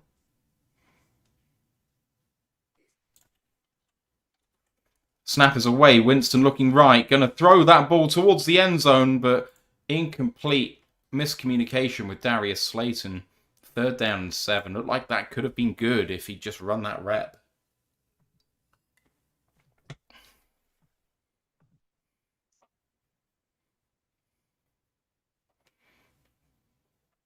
I don't think actually that was going to be a good throw. If Reed had continued to run the route with the right, well, where the wide receiver should have gone, it could have been a pick. Right, 48 seconds to go here. 3rd and 7, chance for the defense. Showing pressure across the board. Again. And they're bringing 6. Pressure, throw! Incomplete. What? Great play somehow. 4th down and 7. He should have caught that ball, Wandale Robinson. Thomas Harper. Let's see what happened here. Robinson. Oh no, that was the rep before. Right play. Hutchinson took down Winston. Here comes the field goal from 44. And it is good. 38 seconds to go. Still time here for the Lions. Yeah. And I tell you what, still time here for the Lions to score in this half too. Exactly. Never mind the fact that if they just hold the ball here or kneel it out and score after the break, they're ahead anyway.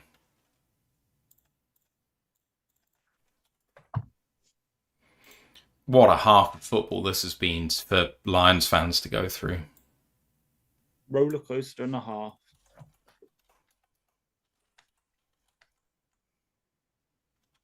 The people I feel most sorry for is whoever Goff was buying the O-line's Christmas presents from, because he might just delay that order a bit longer now.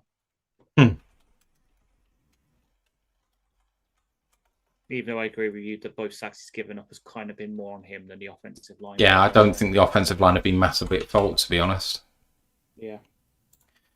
God, this must be one of Goff's lowest passing yards in a half of football in a long time. 72 at the moment.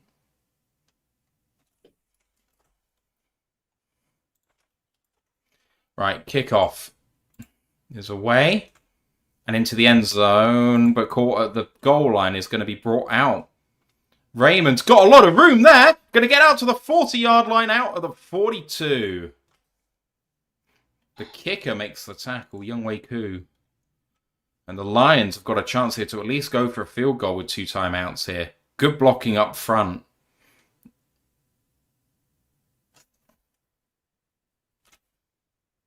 Jonathan Vilmer just said that Khalif Raymond is the fastest wide receiver on the Lions team, and then said maybe Jameson Williams has something to say about it. You fucking idiot. Oh, fucking Tesla as well. Tesla's not exactly slow. Yeah, but he's not a 4-2 athlete. First down and 10. Raymond is probably a low 4-3 guy, I would have thought. First down and 10. Goff, deeper drop, throw to...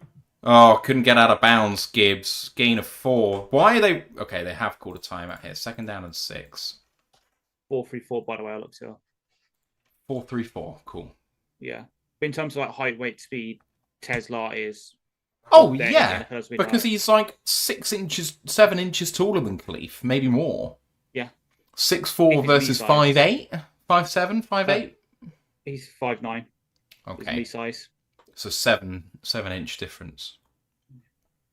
23 seconds left. 1 timeout for the Lions. They are 15 yards, 20 yards away from field goal range here. Mm-hmm.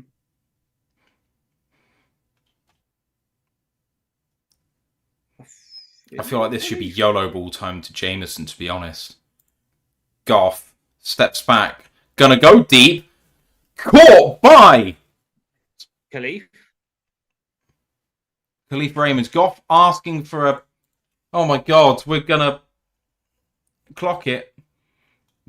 Clock it with 7 seconds to go, and that gives them 1 chance at the end zone before the half expires. Mm-hmm. It was Khalif Raymond. That's what Raymond can do. Why don't we do it more with him? I think with 7 seconds left, I think you because you have a timeout in your pocket, even if he gets sacked, you're going to be okay for a field goal here. So line up, take your shot, do it quickly. Don't hold on to it. Just throw the ball, and if it isn't there, throw it away.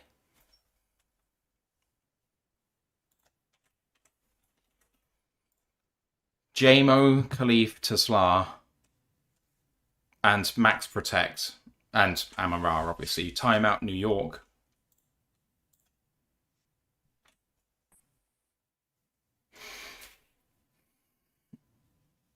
Wisco Lions fan Jill says at least there's the corgi races at half time at Roar the Lions UK. True. I have not been aware of the corgi races, if I'm honest. Can you tell me more? So it's the halftime entertainment this week. They're doing like a little race between all the corgis. That's why if you admittedly I did post ages ago, the press box even got a thing where they had to do it. So they've got I'm scrolling. Jesus Christ, how many messages were in this? Still going. There we go. So yeah, there's 12 races. You've got Aggie, Callie, Cannoli, CJ, Finn, Grizzly, Helen, Lumix, Martini, Oscar, Sadie May, and Tito. And my money is on Grizzly. Here come the Lions then. Amara in motion left to right. Second down and 10. Lions. Oh, they're going to check it down. What the fuck is that? Throw to the end zone. Lost 4 seconds on that to gain about 4 yards to make the field goal easier. But man, go to the end zone. Yeah.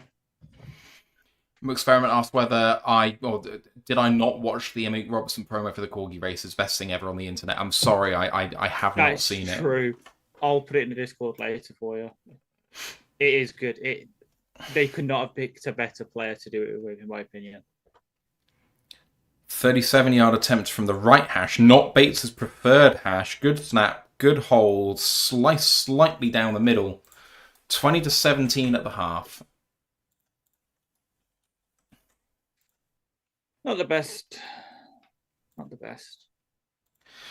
Not the best, but considering it was one of our worst halves of football in a long, long time, including anything that we saw against the Packers or the Eagles last week, if that is how bad it can get and we're 3 points down and we get the ball to start the second half, then our troubles are just not as bad as we think they are. The problem is we still need to win this game. Here are your stats at the end of the first half. Giants lead 20-17. Winston, 9 of 14 for 212 and 2 touchdowns. Singletary leads the team in rushing 6 of 23, and Wan'Dale Robinson through the air is 6 of 7 for 135 and a touchdown for Detroit. Jared Goff, 11 of 17 for 110 and 2 touchdowns, no picks. Gibbs, 9 for 83 and 2 of 2 for 5 and a touchdown. No, that's 4 of 4 for 13 and a touchdown through the air. And then we're actually led by Khalif Raymond on the ground. He's 1 of 1 for 30. Amon-Ra is 2 of 3 for 29 and a touchdown. The other touchdown of the game was a receiving one by Isaiah Hodgins. 1 of 3 for 12 and a touchdown in the back of the end zone. Wan'Dale Robinson did fumble the ball, forced by Meek Robertson, but it was not recovered by either team, so the Giants kept it. Otherwise, 2 sacks, both by Darius Alexander and a TFL by Zaire Barnes on the Giants side. And for the Lions, a TFL by Jack Campbell, but no other stats in that regard. Good kick returns by the Lions. 3 for 105 is very good. The Giants, on the other hand, only 3 for 68. Kicks are perfect for both teams. 2 of 2 on extra points and field goals for them. 1 of 1 for field goals. 2 of 2 for extra points for us. And Ash, second half, we're going to have to see better. We definitely are going to have to see better. Like, defense has been good in parts. It's either been, we've had a good plan defense where we've held them to limited yardage or tackle for loss or something, or we've given up an explosive play. There is no in between. As much as Wan'Dale Robinson is a good receiver, he's not this good. He is not this good. They've just schemed him perfectly for this game. And in offense, I know we've kind of picked up in this sort of second quarter, but one big Gibby run, take that away. Are we where we are? I don't know. It's a lot of boom and bust right now, I think, with a team, which is painful for someone like me who rides a emotional roller coaster like nobody's business. But hey, at least our defense is doing better than the Bears one because they're 21-17 down to the Steelers in half. So, as I get up the YouTube chat because my laptop is shite. There we go.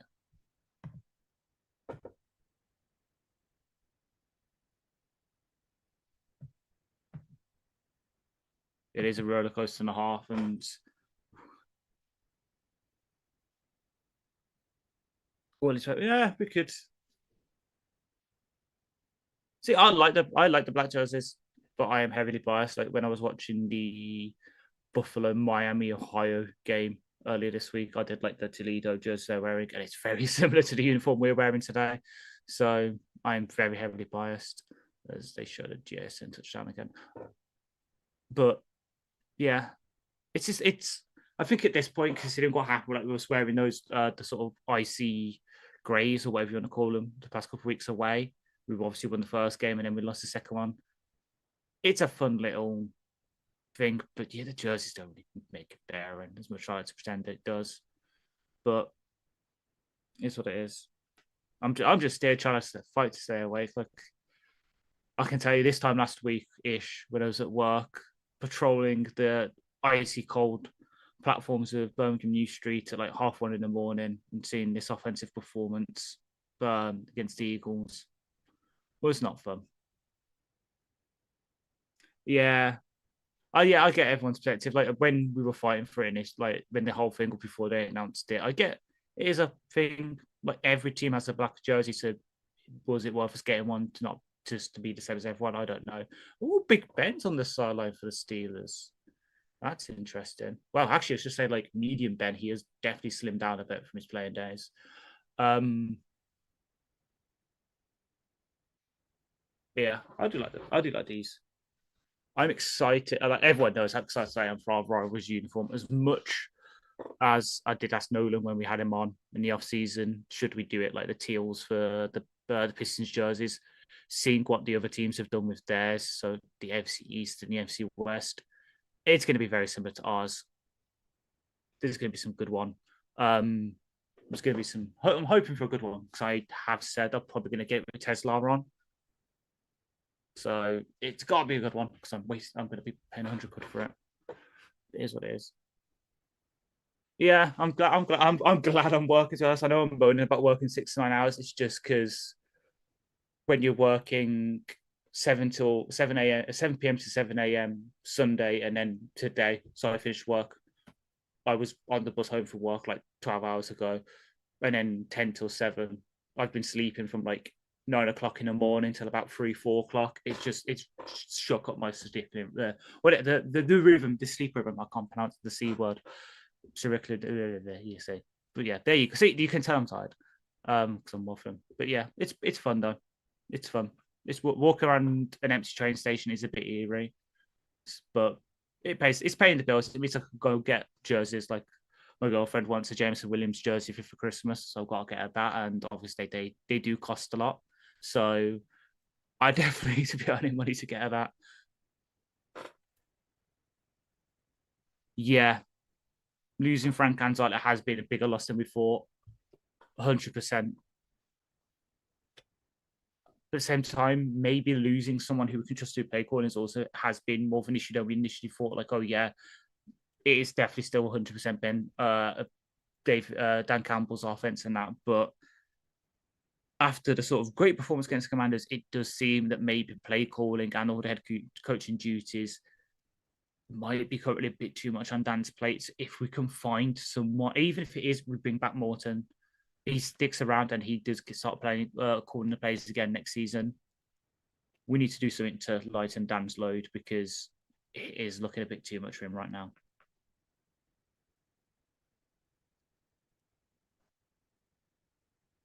Eating my energy bar. Yeah. You missed the very funny like 20-second bit of me trying to pronounce, your sleep rhythm, the C word in the sleep rhythm. I could not pronounce that for 20 seconds. The C word in the what? So when your like sleep cycle, Mm-hmm. the like circadian, it's happening again. The circadian rhythm or whatever it is, I could not pronounce that word at all. I have no idea what that is. I've never heard of it. Sleep rhythm name. Circadian rhythm. Okay. But I was just stumbling over that for 20 seconds as I was just. Giants score a touchdown, Emmanuel Wilson. They're at the half, aren't they? No, they're out of the half now. Yeah. That's what I just said. I just said they're at the half, aren't they? Oh, I thought you said they're at the half. I thought you said they're out No. of the half. Sorry. Yeah, So opening kickoff fumble, apparently. Fucking typical.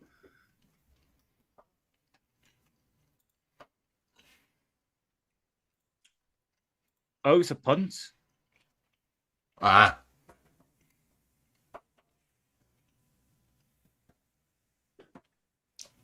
Many thanks to TJ2636 for the $5 super chat.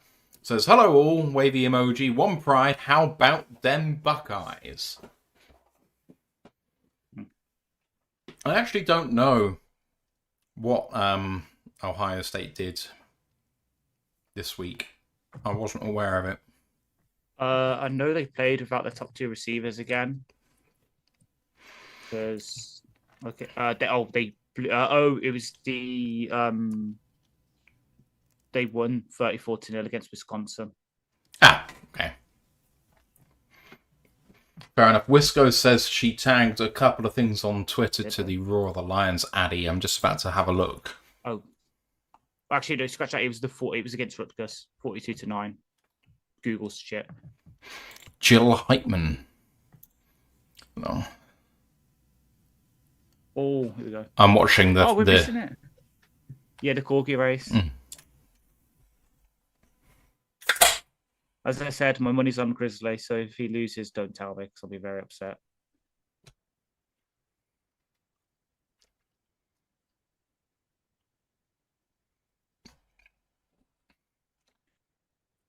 I think the Chiefs game's out of the half, and it is, and they've gone 3 and out.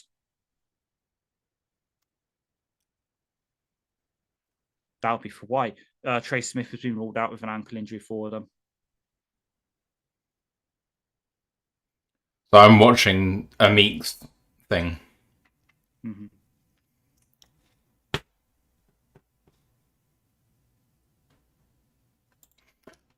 Yes, that is one of the best things I've ever watched, Wisco. Thank you for that. That was awesome.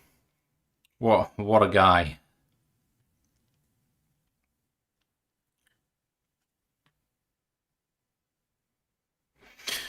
Right. Please can the Vikings beat the Packers, even though they're way down now? Please? I'm asking nicely. You say that, and the next thing I see is that Michael Parsons sacks JJ McCarthy. Baltimore score a touchdown against the Jets to take the lead, 10-7. Is it the usual guy? Don't know. Cincinnati score a field goal? No, they don't. That's not true. They just have the ball. 17-13 down.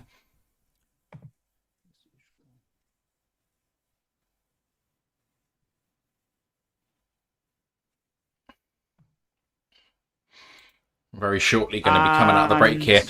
Mile Marker 301 with a $10 super chat has said what the word is. And I know what the word is, and that's really easy to pronounce. Exactly. It's proving my inability to speak right now. Circadian rhythm. Yeah. So I was saying Sadicklian and all that, and it's just getting me caught up as JSN scores again. I think he's now broke the record for most games with 75 plus receiving yards to open the season. He's had 75 plus in each of the first 11. That must be breaking an Amon-Ra record, surely. Yeah.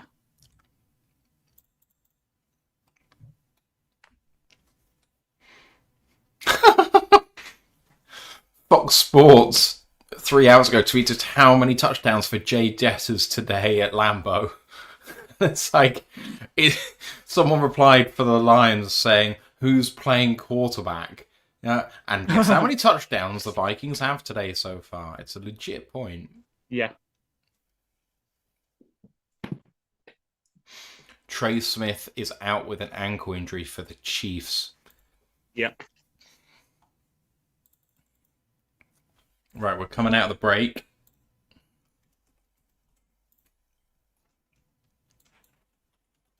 I will say, I asked for the Lions to score 40 points today. I said I'd be disappointed if they didn't. Scored 17 at the half, which is pretty much on track for it. The offense has been terrible, but we scored 17 points. And frankly, the the defense has been the problem today. Yeah.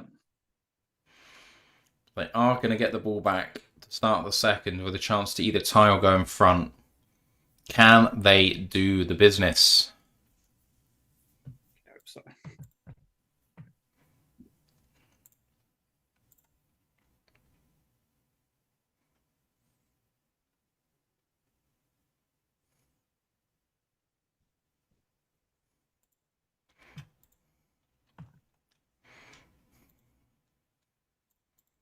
Right, and the whistle goes for the kickoff.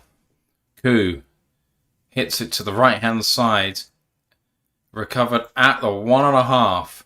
Brought out, and Sailors beats one, can't beat the second one, gets down to the 25-yard line.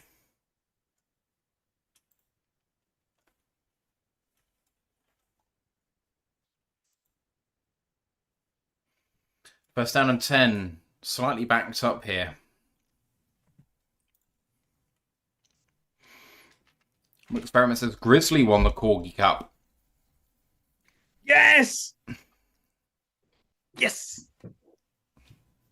There we go. Mind you.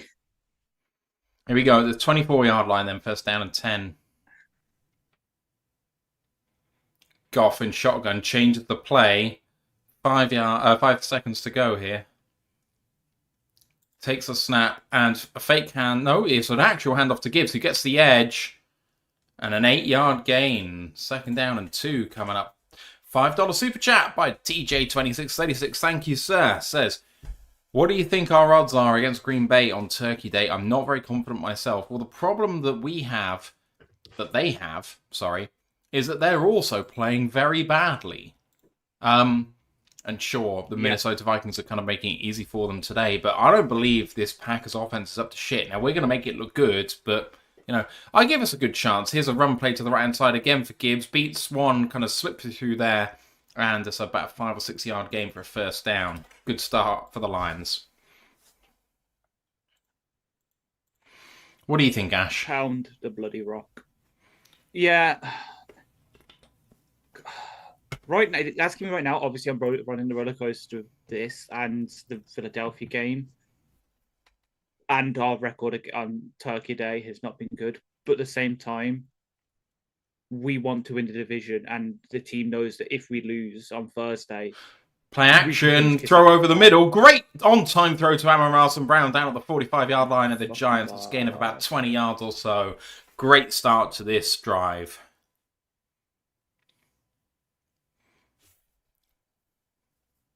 Sorry, finish what you were saying? It's basically saying we know the team knows they need to kind of win it, otherwise the division race is pretty much over. Yeah. So I'll give us good odds. It'd be interesting to see what that website me and you use team rankings say. Goff checks it down to Gibbs, who, oh, wow, gets levels. Whoa. He bobbled it a few times, concentrated on making the catch. He should have just patted it down. Instead, he gets a loss of about 4 there. And Goff telegraphed that pass. Drew Phillips leveled him. Yeah.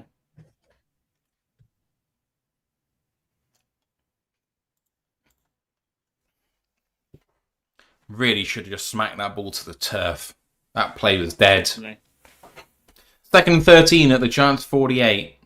Goff takes a snap, and he's going to check this one down to Gibbs in the flat. And he can't beat the first guy. It's only a 2-yard gain, and it's third down on 11. That play calling is not good enough.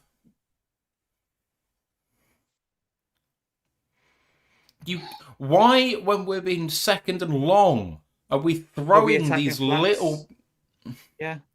It's all well and good if they respect the fact that you're going to throw it deep, but we've done one deep throw on this drive. Deeper throw. And it's... Third and 11. Goff takes a snap. Gonna do it again? No look pass to J-Mo. There's a flag on the play. This is going to be an illegal block in the back. J-Mo going down to the 10 and out of bounds there. Great play design. Nice call, but this is coming back. Glasgow and Ratledge both hurt on the play. Oh, it's an eligible man downfield. Shit. 3rd and 16. Goff took too long to throw the ball with the men getting upfield.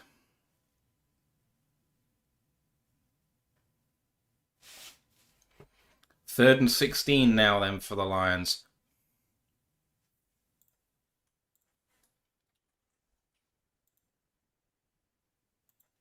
Running clock as well, despite a flag. Anyway.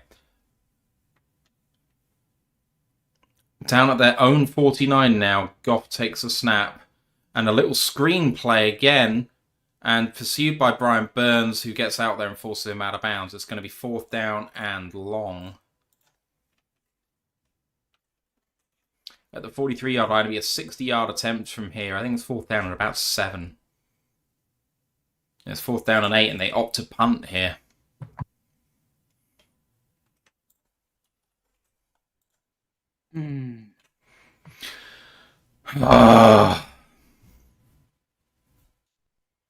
Right, back them up again.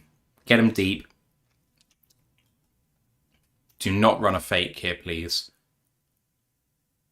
Punt by Fox.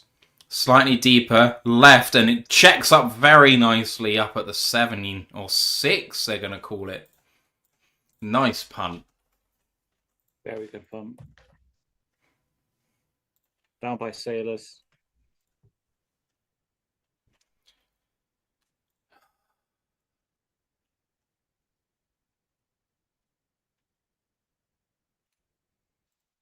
Such a bad play call to just go for Gibbs in the flat on 2nd and 13. Yeah. We're running the ball well, so what should we do? Continue doing that? No, let's start attacking the fucking flats. I mean, on 2nd and 13, I don't love a run either, but a draw play would be fine. Yeah. I don't love the 3rd and long draws. They seem to work very well. We've gone away from that big time. Yeah. We go to the screens and flats the stuff again. And it used to be the draws, but like, oh no. Now it's those. Mix it up. Yeah, if you're not going to do a run, don't then go, oh yeah, we're not going to do a run because we're not getting enough yards. Let's also go for a short play that might not get us enough yards. We want to go for it. Attack the intermediate game. I swear, hang on. Let me find my tweet. Field goal out the half for the Colts, 17-9. The Patriots are about to score against the Bengals. Their 3rd and goal at the 1. Mm-hmm. There we go. Baltimore in the red zone. If you're going to pass intermediate in that sort of 2nd and long, pass intermediate game. So for the Giants, they allowed the 23rd best EPA per play, which is, so they allow about half a point per EPA per passing attempt into that area, which is 23rd. We create about that, just a bit more, so 0.56 EPA per play created, which is the 6th best when targeting the intermediate game. Do that. They've just lost their best coverage linebacker as well to a neck injury. With Demetrius Flanders-Founds. Attack the intermediate game.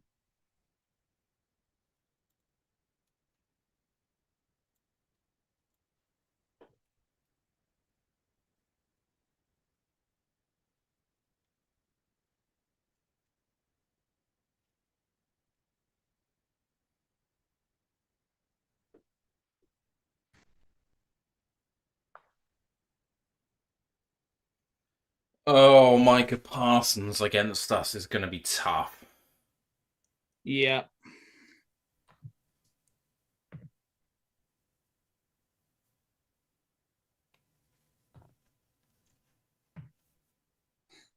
Right, here come the Giants. Handoff. No, keeper. And a nice tackle. On the outside by someone, but it escapes me. It's 1 yard gain, 2nd down and 9. Rock. Rockison.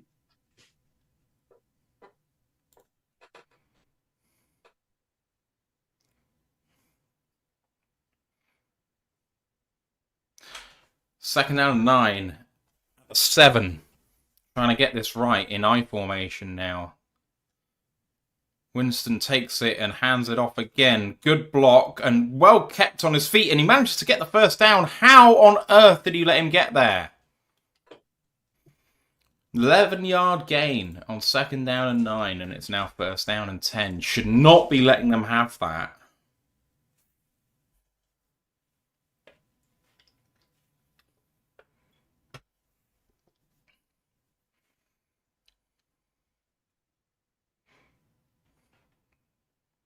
Looks like there's an injured player on the field.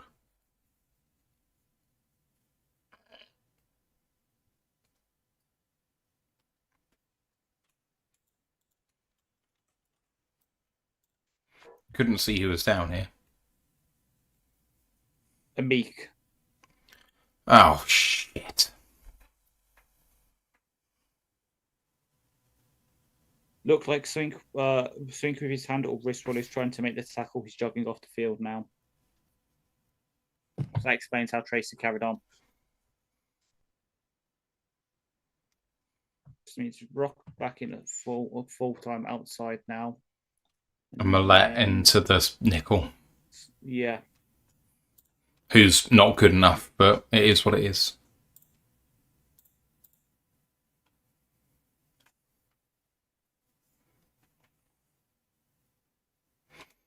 Right, first down and 10 then. Lions need to make a stop. But the Giants are managing to run the ball and it's opening up the passing opportunities for them. The 18-yard line of the Giants looks like play action. It is play action. Looking deep, well protected, throw over the middle. We floated that a bit too much. Should have been caught by the tight end, number 83. Yeah, Dalen Canberra.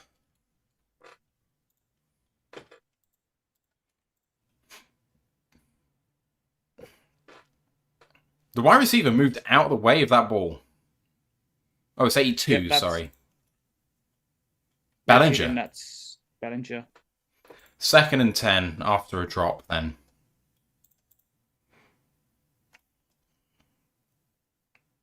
Can the Lions come after him now then, Winston? Only bring him 4. Well protected again. One-on-one pass and great catch against Anzalone. That is Theo Johnson for a first down. Just a one-on-one ball, tight end on linebacker. Should be a relatively even matchup. Just a good throw.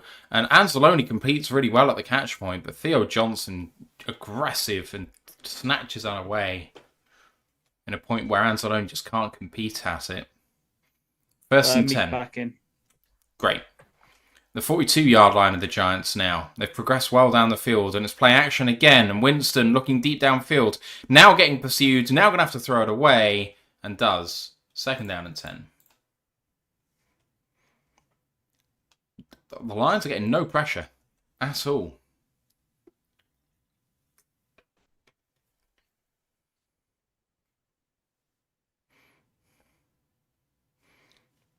I mean, one thing we can do, because I think it definitely happened on that play, put a lean back in at free tech, not play him on the outside. I know we tried it against Eagles in some situations.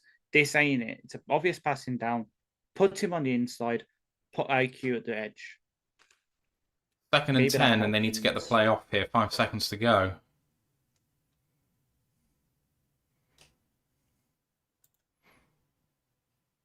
Quick out route to Wandale, and he gets 12 yards against the Meek. First down and 10. This is too easy.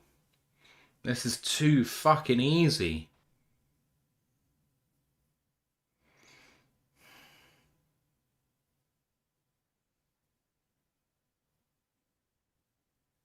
Jonathan Foster asking for a delay of game. Didn't look like a delay to me, Jonathan. 48-yard line of Detroit now. 47, sorry. Takes the snap and hand it off. Run up the middle. Nice play by the Lions defense. Gain of only 1 there. Second down and 9.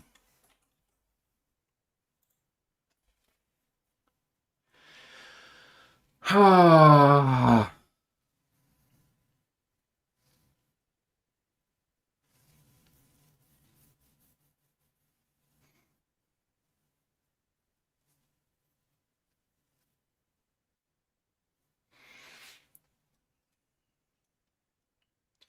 Second and 9. Theo Johnson in motion. No one running with him. A lean with a really good get off there and a good coverage hit by Alex Anzalone there on Tyrone Tracy. It's going to be third down and 9. Chance here for the Lions defense.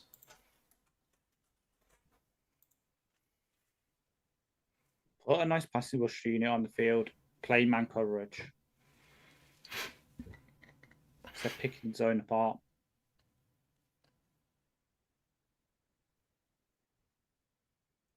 Rush 3 with a delayed 1. Yeah. Drop 7. 3rd and 9. At the 46 of Detroit.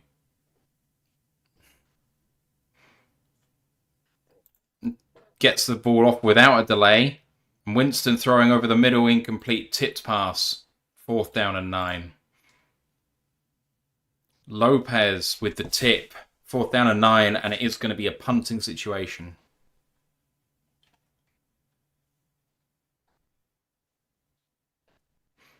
Good stuff by Roy Lopez.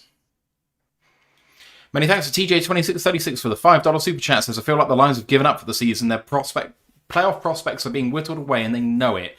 I mean, until you're below 500, I don't think anyone's giving up on playoffs at this stage of the season, frankly. I don't believe it. They're just not playing well. Let's Go Lions ringing out over the around the stadium.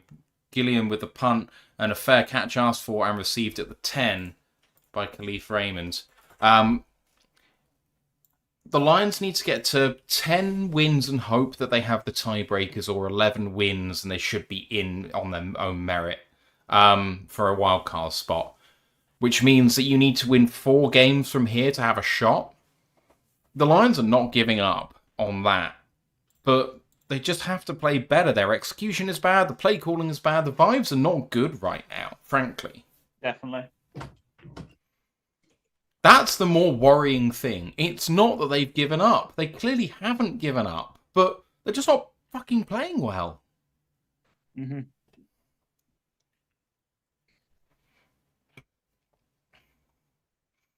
Big Air is asking whether anyone has sound issues with the game feed, or is it just me? I haven't had any problems yet.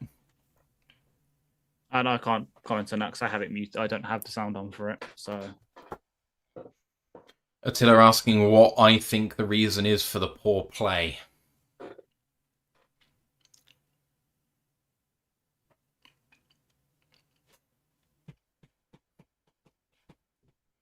It's going to be an answer that people don't want to hear.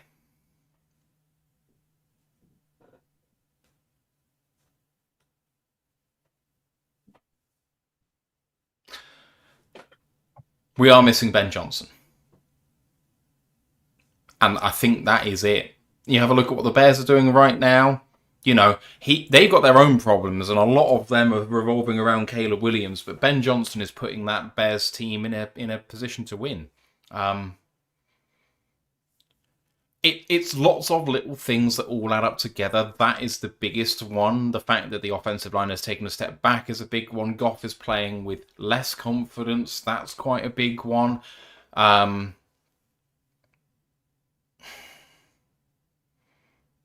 Otherwise, I mean, the offense is still scoring well. It's not. It doesn't look like it's in rhythm, and that is a thing which gets made over years and destroyed in an instant, and that's what happened when Ben Johnson left.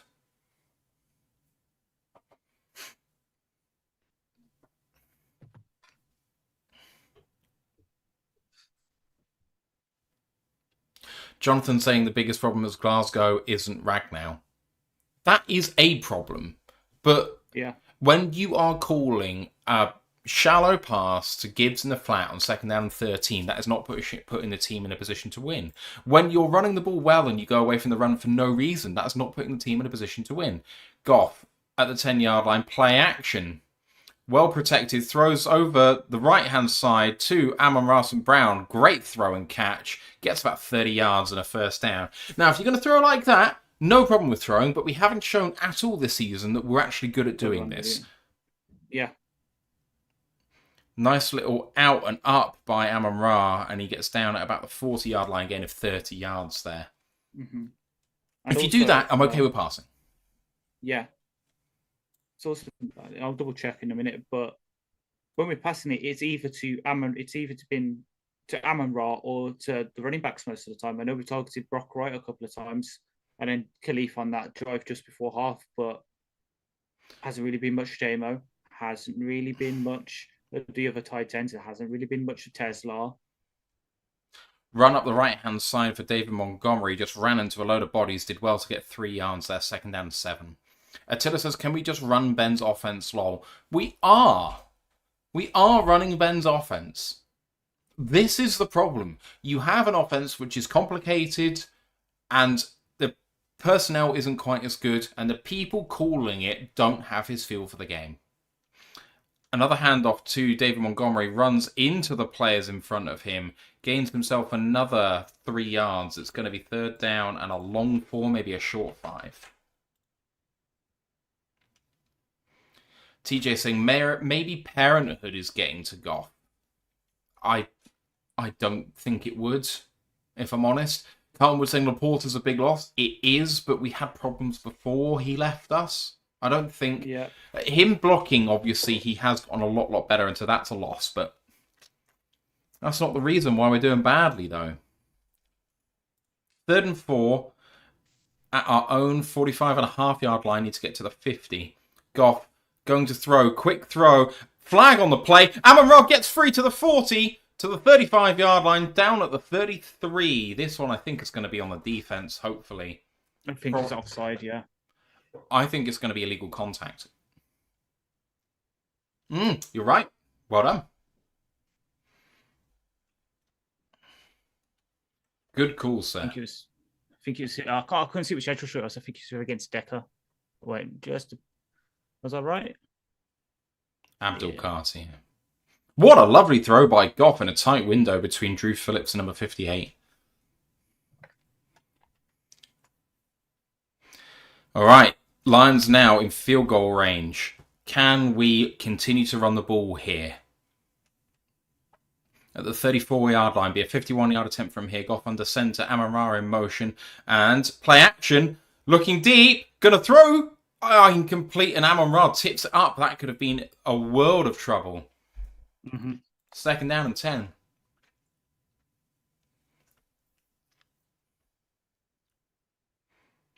Oh.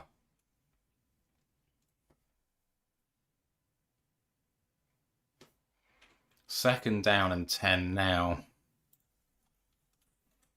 Amon-Ra taking a play off here. 2nd down and 10. He looks like he's absolutely blowing out there.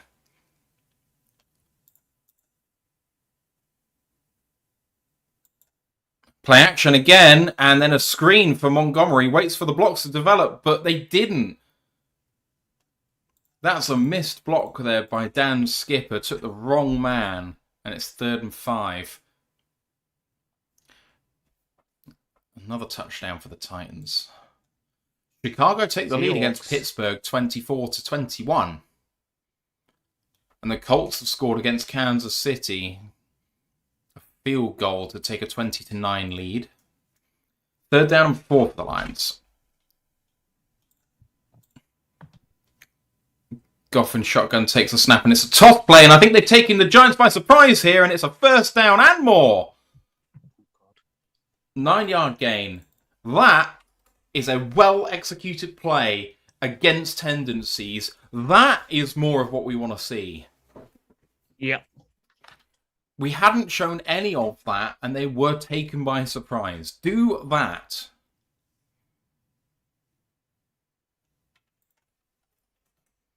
First down and 10 for the Lions.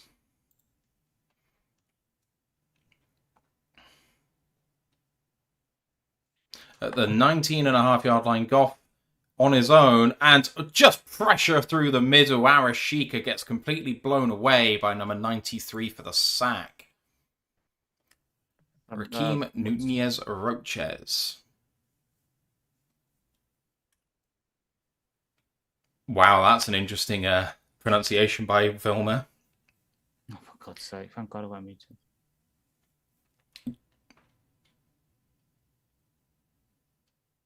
Oh, wow, the Lions faithful are booing Coyote. Something rotten.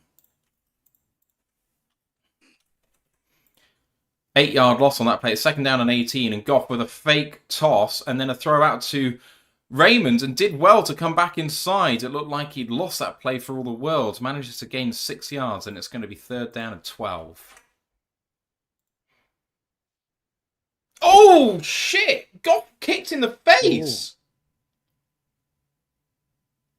In the sack. Goff was kicked in the face. In the celebration, yeah.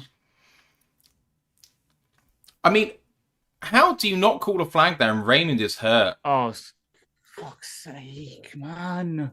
How do you not call a flag on a kick to the head? He does not need to celebrate that way. Yeah. It's totally... You talk about unnecessary roughness. He may not know he's doing it, but you should.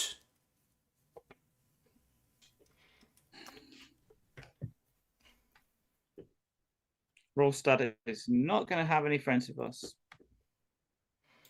Who's not going to have any friends with us? Oh, yes, sorry, yes, yeah.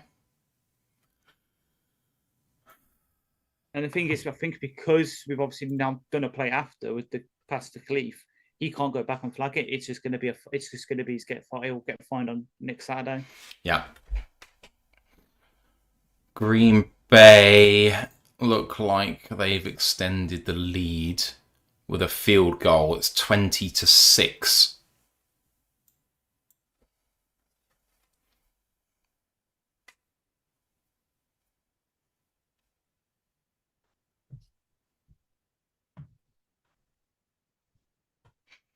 All of my bets are coming in apart from the Vikings plus 6.5. Why did I take the Vikings? I really thought that the running back being out and Love against that defense could be an issue for them, but clearly not. Or clearly the bigger issue was JJ McCarthy against anyone.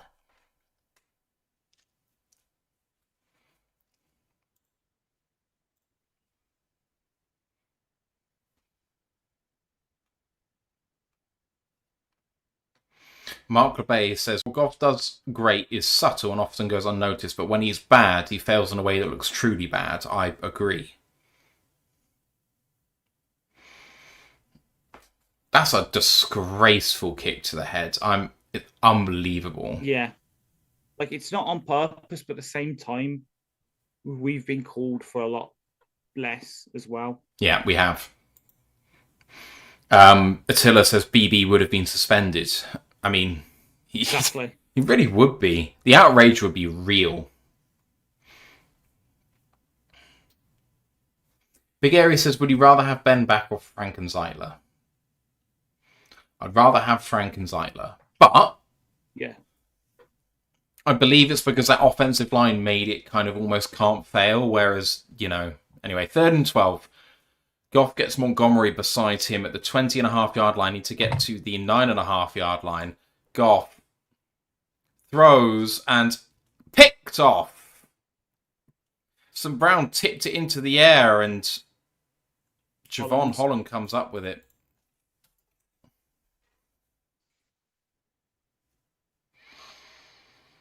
Experiment says, oh wow, Amon-Ra and Brown should have taken this one off. Well, but it was his drive all the way down, though. He looked good doing it too.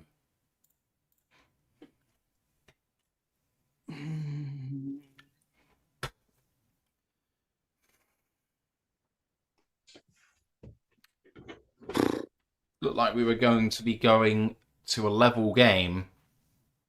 Yep. I mean, that even if he caught that ball, he wasn't getting to the line to gain, and frankly, I think he should probably have kicked the field goal from there anyway, so I don't really get the point in the design of that play.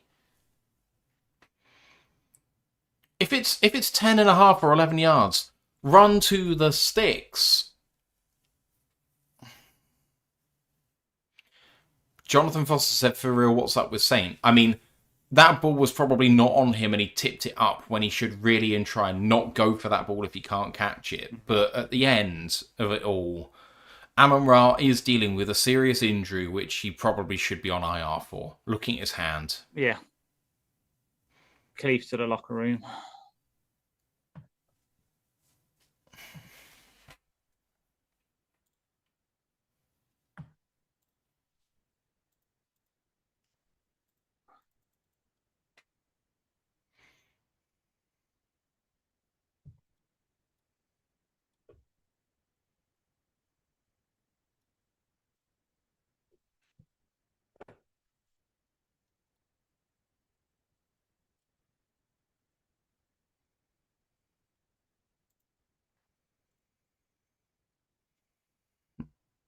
Marmark says Anthony must be going loco. Yeah, maybe so.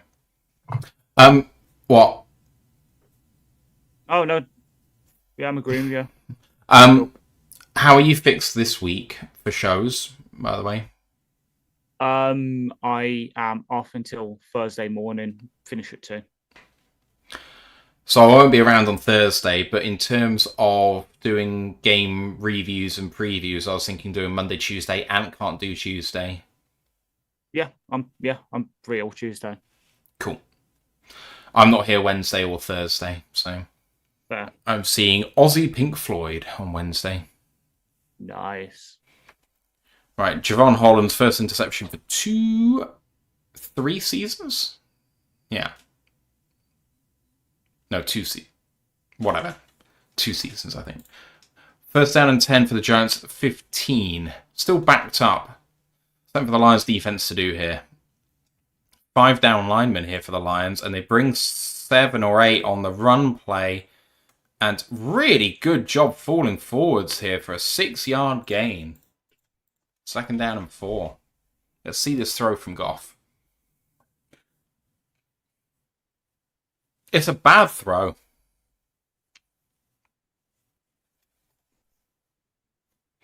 It's just a bad throw by Jared Goff, and he knows it on the sideline. 2nd and 4.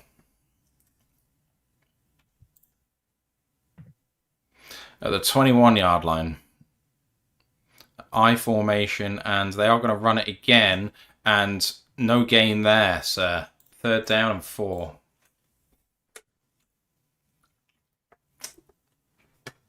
The biggest reason the Lions aren't executing is Jared Goff is not playing as well as he could.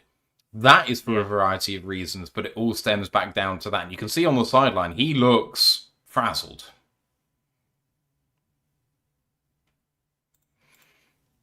And the thing is, he's been so good at picking himself up when he's done something wrong, but he doesn't look like a stalwart, strong-boned, backbone sort of guy. Anyway, 3rd down and 3, clock running here. They've got man coverage, and Jameis is going to throw for it, and it's a bloody screen to Tracy.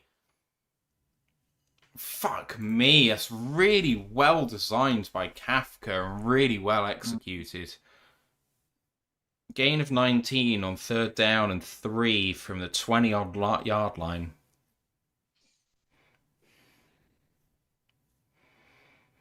And Anzalone just bought the fact that it was a pass, hook, line, and sinker, but went the wrong way with it. Yeah.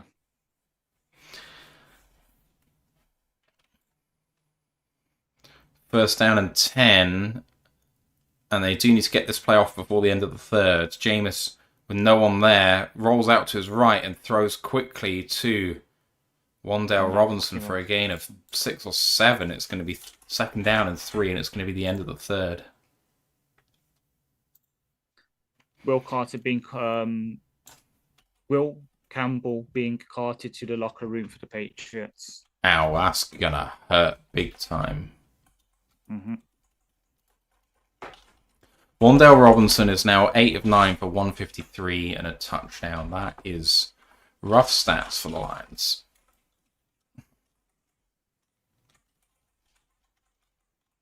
And earlier this game, Jared Wilson, who's their starting left guard, was carted to the locker room. So their entirety of their left-hand side of their line is...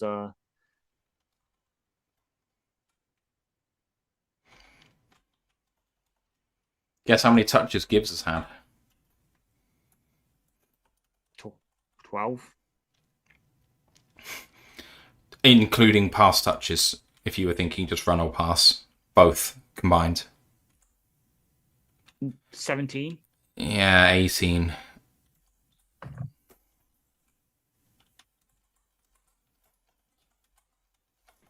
Right, here's your stats at the end of the 3rd. 20-17, Giants are driving though. 13 of 22 for Winston, 274 and 2 touchdowns. Singletary 8 for 30. Wan'Dale Robinson 8 of 9 for 153 and a touchdown. For the Lions, Goff 19 of 27 for 197, 2 touchdowns and a pick. Gibbs 11 for 97 and 7 of 7 for 20 and a touchdown. Amon-Ra 5 of 8 for 96 and a touchdown leads the Lions in receiving. Ash, to finish this off, the Lions have got to show a bit more backbone on defense. They've got to be more clinical on offense. All sides of the ball really need to step up. Yeah, 100%. Like, I just don't know what's gone wrong. Like, run game seems okay, and our run defense seems to be okay for the most part, but passing wise, just nothing there. Absolutely nothing there.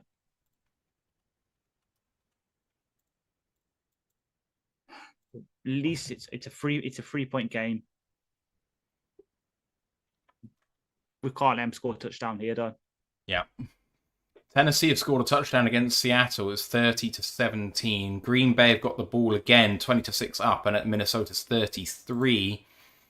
The Baltimore Ravens have scored a field goal to go up 20-10 against the Jets. Cincinnati have the ball at their own 30, down 20-13 against the Patriots. Chicago are back first down and goal against against Pittsburgh Steelers at the 8, 24-21, and Indy at their own 4, up 11 against Kansas City.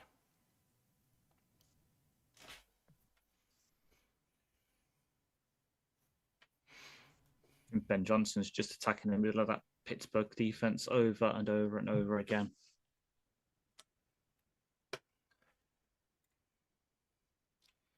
At the 49-yard line of the Giants on 2nd and 3, Winston changing the play. Not a lot of time to get this off. 3 seconds. Does get it off, and it's a run play to that side. And a great tackle for a loss by Roy Lopez. Loss of 2, I think, on that play. 3rd and 5. PK Jr. asking how much we know about the Pistons and the NBA. I used to know a lot about the NBA back in mid-2000s, but the Pistons have won 12 in a row now. 12 in a row, yeah. And it's pretty much 2 years on from when they had their, I think it was like a 10-game skid where they lost 10 in a row. Oh, that was 20-something in a row. They were a lot worse than that. A lot worse. 3rd and 4 at the 48-yard line. Takes a snap, hands it off, run up the middle for a first down. Now, you can't let them run on 3rd and fucking 4. But it's the fact that they ran in that position last time. They ran a screen. So we're not necessarily crashing down on that in case they fucking throw it. And now we... That's rough.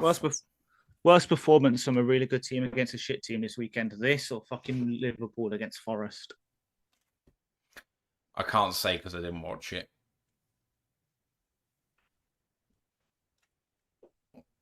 We can beat Real Madrid but lose to Forest. It's funny, isn't it? Right. Yep. First down and 10 and another handoff. And they've got lots of room there. And it's a 9-yard gain for 2nd down and 1. The Lions cannot defend. Can't defend the pass, can't defend the run. When they overcompensate on one, they attack the other. And this is what good play calling looks like. Kafka is doing things. I'll tell you what, if Kafka doesn't get a head coaching job in this cycle and he gets fired by the incoming head coach of the Giants, he should be everyone's first choice offensive coordinator. He should be their head coach. Handoff again on 2nd down and 1, and a 2-yard gain gives them first down. Vikings have ruled out Darasaur and Donovan Jackson for their game against the Packers.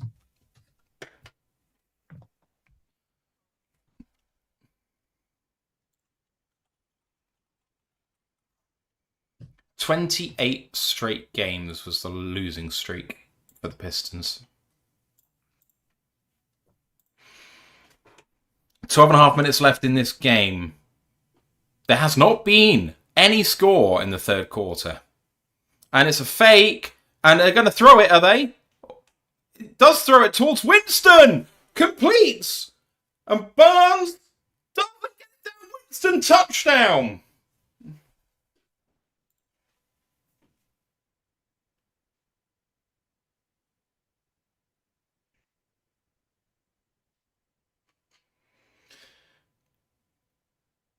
They are doing to us what we used to do to teams in their situation when we were competitive, but not a good team.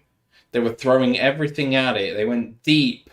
This is a reverse With Winston going upfield. I mean, actually, to be honest, we still do this against teams with Goff sometimes, but fuck me, Barnes should be getting Winston down. I know Winston's a big guy, but do not let him do that to you. PAT is good. 10-point game once again.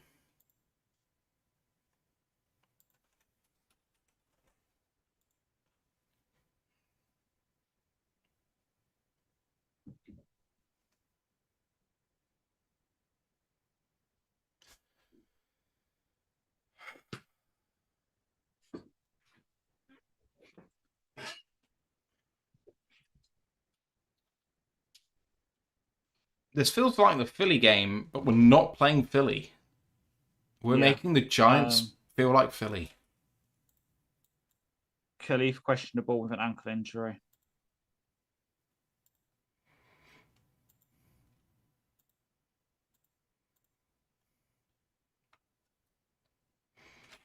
So Gunnar Olazeski has 1 of 1 for 33 yards and a touchdown. Sounds about right for our fucking passing defense right now. I wanted 40 points. It really needed us to score at least 7 in the third quarter to make it possible. It's not fucking happening now, and it kind of needs to. Yeah.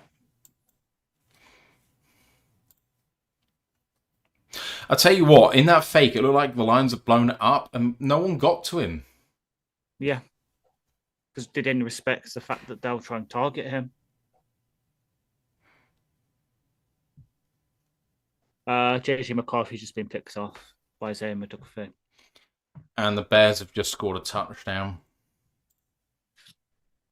Carl Monongai.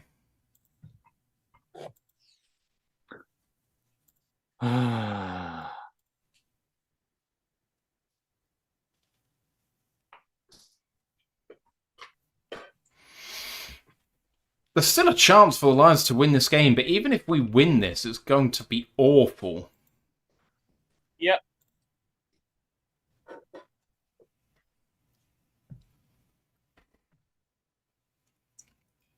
It's going to be a fiery fucking victory. And then, yeah, okay, they're going up against the Vikings, who are not exactly great.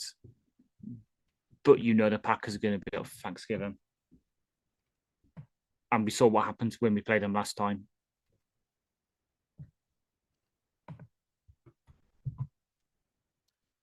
Right.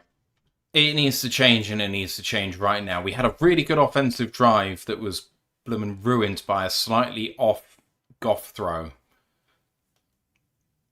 Put together another drive like that. Finish it off this time, and then play some fucking defense.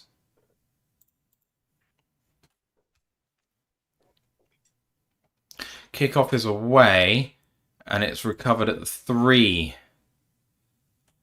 And nice movement there, and you're going to get caught from behind at the 32-yard line. There's a flag.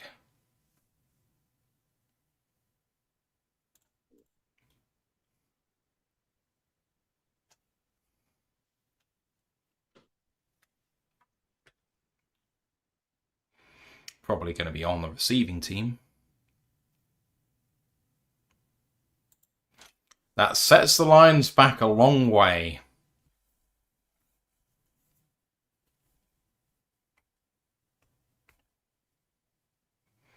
Barnes gets held when trying to disengage to try and get to Winston. He's held for long enough so that he can't get there.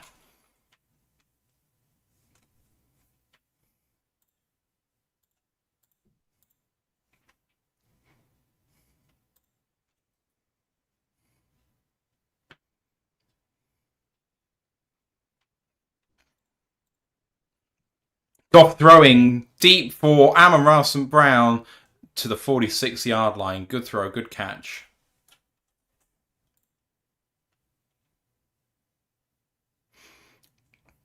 It was a really nice throwing catch. For some reason, the clock stopped. Now it starts.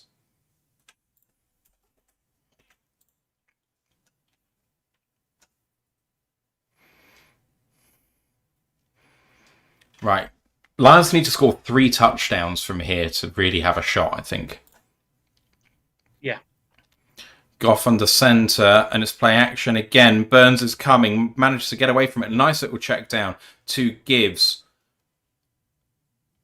spins around, gets himself 4 yards, second down and 6. It's a good start to this drive, and Goff did really well there, taking what he was given after being under pressure from Brian Burns over on the left-hand side of him.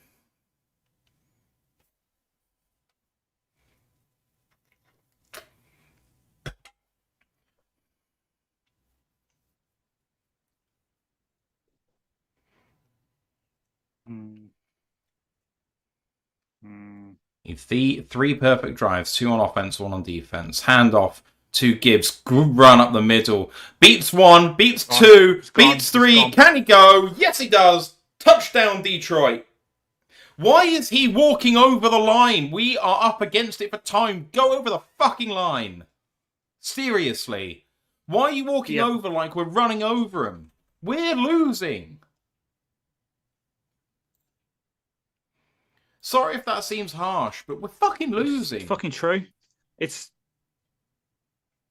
I get that you're like really smug that you've got some big run play, but get over. Yeah, so it's the equivalent of being 3-1 down, well, being 3-0 down in football, not scoring the first goal and then not running the ball back to the centre circle. Snap good, hold good, PAT's through, 3-point game once again. JS says he's tired. He's not fucking tired. He made a conscious decision to run at half pace. Yeah.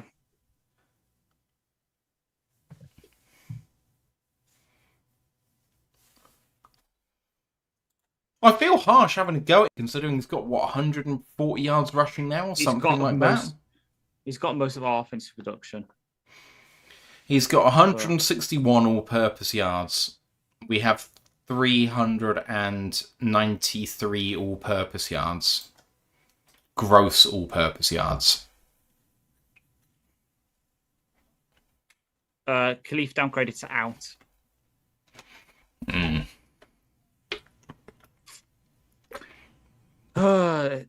Tom Kennedy, hope you have a good day on Thanksgiving. Experiment said he used more energy slowing down than he would have gradually decelerating. Yeah.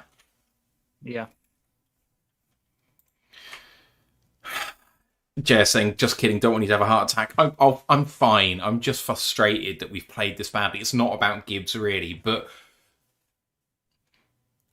if we are in the situation where we're in a desperation moment to try and get in field goal range to tie the game to take it to overtime, and we are 1 second away from being able to get a field goal off, that will be the difference in the game. And I get he's excited about the fact that he's just scored a touchdown, and that's great. JMO was last week, but you kind of have to be better than that. Finish the play. Yeah, you have to finish the play, then you can celebrate. Teppo's like, come on, guys, it's 1 second. He's basically the one bright spot on this offense. And, I mean, it's the same as JMO last week in some ways. He shouldn't have given away the 15-yard penalty, and people rightly haven't going for it. But at the same time, you're not even in the game without him. I am so grateful that Jahmyr Gibbs is here. I really am. But Cartwood saying, Lovett is in the 48 today, and Tesla's had no targets. They've both been not even in the game yet. Yep. The reason I said to you, we all know this team, if Khalif's out, they'll just elevate Tom Kennedy from the practice squad. They won't try it with Lovett. They won't, especially on special teams. I don't understand why they're carrying him, because he's not even playing a fucking gunner, which is the reason I said, we should keep him around because he's a good gunner. Our starting goods are now Dorsey and Tesla. There seems to be very little reason to keep him around, because the thing is, how high is his ceiling on offense? Kick off into the end zone, and that will be a touchback. Coming out to the 35. The only reason I advocated for him on my 53 was like, we all know that Khalif's contract ends at this season because all the stuff we did. Fine, you drafted him, keep him around, teach him on special teams, groom him to be Khalif's replacement next year on offense and special teams. Have we fucking done that? Not from what I can see in game. Maybe they have in practice, but here's your chance to show it if Khalif is out for Thursday with this ankle injury. Put him back there. If we don't, it's like, I hate bringing it up, it's like with Jamar Jefferson, where we'll carry him as like a bottom of the roster person, but he's never going to be the guy that is never going to actually be trusted. Jameis, play action. Looking maybe for a check down, throws it. Picked off! Picked off! Who got it? Please be my guy. Please be one of my guys. Thomas Harper! It is Thomas Harper! What a way to make the comeback here. Fucking hell. Mm-hmm.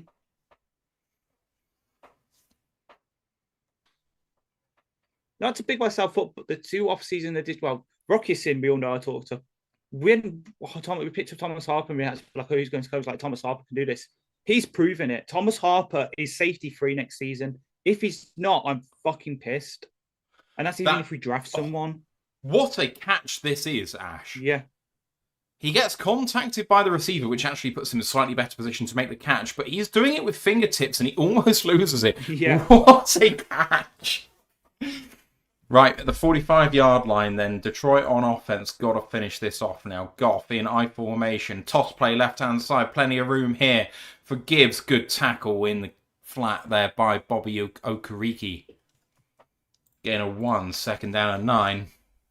Many thanks to Mr. Excess for subscribing on YouTube.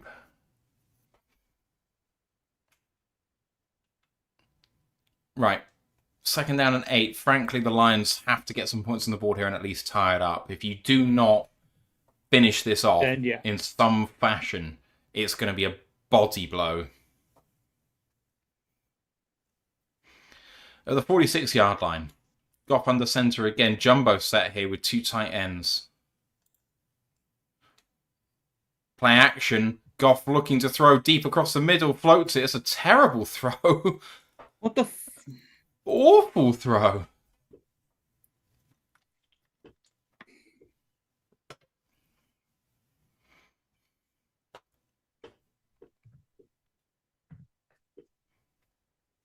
Big Area says, Matthew, dance like no one is watching. I will. I really will. 3rd down and 8. 9:58 to go. But this is a big 3rd down now. You cannot be punting this ball away.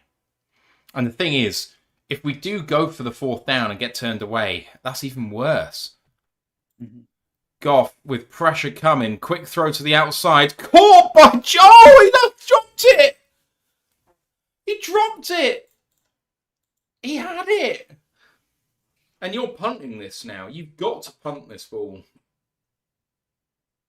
J-Mo with a 10 and out here. And Flott competes well, but J-Mo should have that. It's in his hands. Oh! Please tell me we're punting this and not going for it. We are. Right, you better pin him deep now. Fox punts deep. Caught at the 8.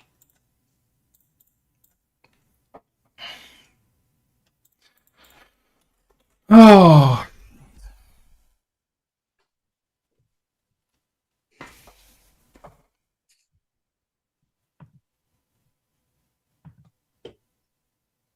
Just saying, our scoring on turnovers has been atrocious this season, and it has. It's not improved with Dan out there. It's been really bad. Yeah. The only way to do it, as Attila says, is to get a pick 6 rather than just a pick. Yep. Right. 1st and 10 for the Giants. 9:48 to go.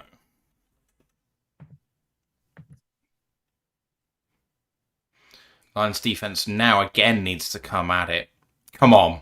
Jameis has just thrown a pick. Force another. Jameis under center and hands it off. Runs outside to Tyrone Tracy. Knee down after a gain of 4. 2nd down and 6.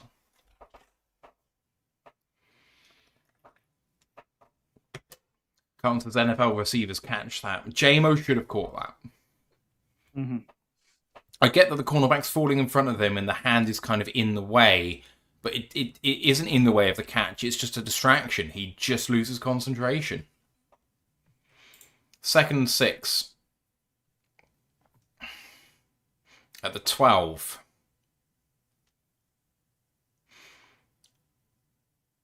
Lions look like they're in zone here.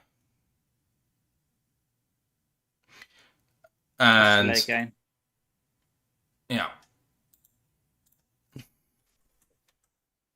That is a really, really helpful penalty.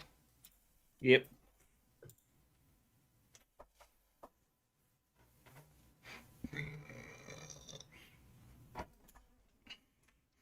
Jonathan Foster says this team is going to give me an aneurysm. I don't blame you.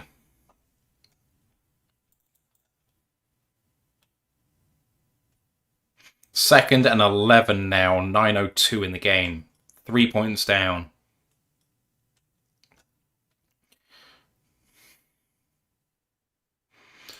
And handoff. Run up the middle. And only a gain of 1 there. Looks like McNeil thinks he has it. Lions have it! Do they? No. Oh, I got so excited. I thought the referee pointed in the Lions' favour there. Oh. God damn it. Sorry.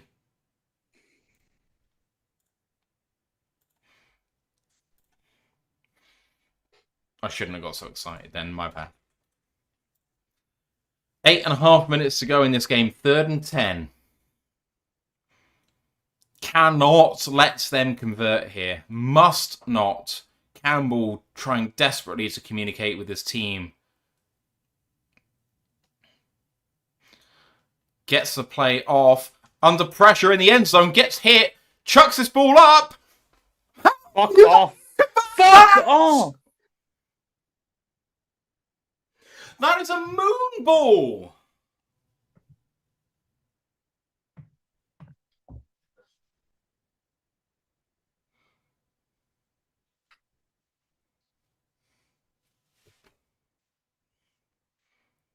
It's a terrible throw.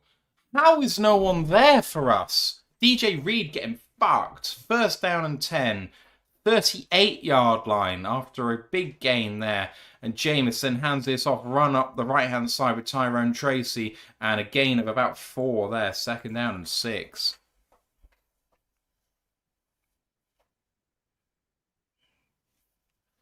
Oh, shit.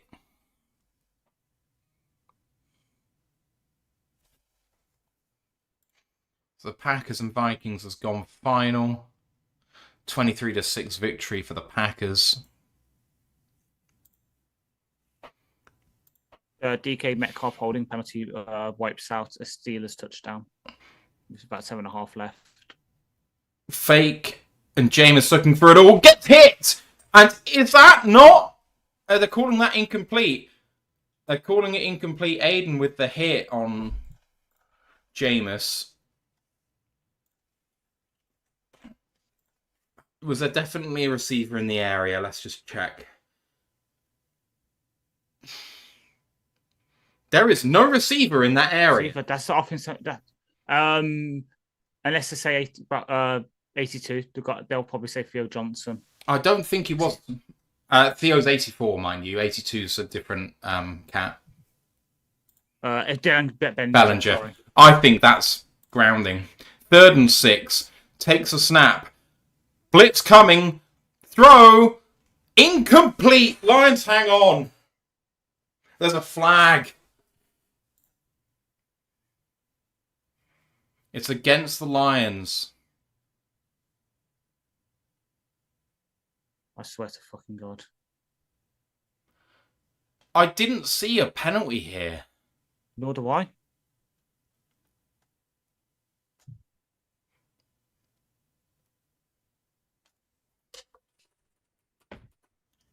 Suppose it's a DPI branch. There's nowhere near him.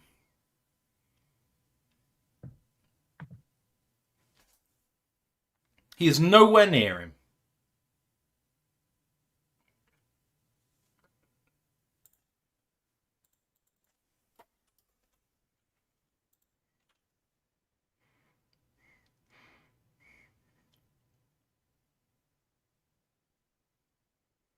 That is holding before the pass to start with, and he barely touches him.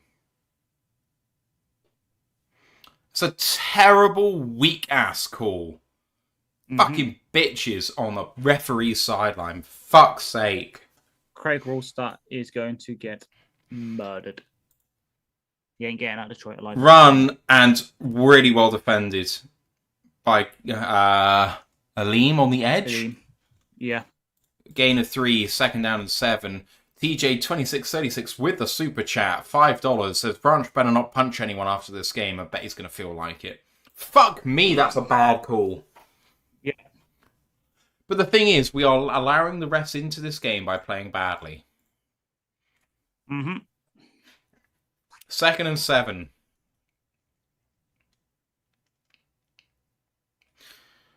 A handoff again, run inside, and a first down for for Devon Singletary. There's a flag, holding penalty coming back here. Thank fuck for this.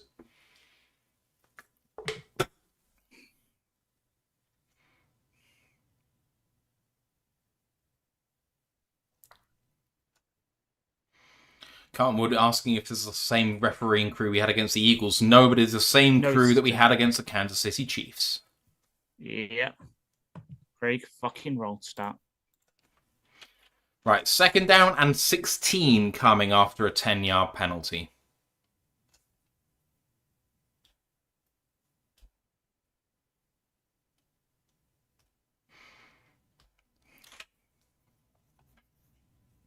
Right, can the Lions then hold from here? Second and 16. Do not let them do anything funky here. Good play by Aleem and thrown away kind of towards the receiver, Wandale Robinson, but not really. Quarterback was in the pocket, and I don't think that's enough in his direction, if I'm honest. That's a really good rep by Aleem McNeil. And I tell you what, yeah. Hutchinson was late hitting Jameis there. 2 steps. Hutchinson is fortunate that is not roughing. 3rd and 17. Lions with a chance.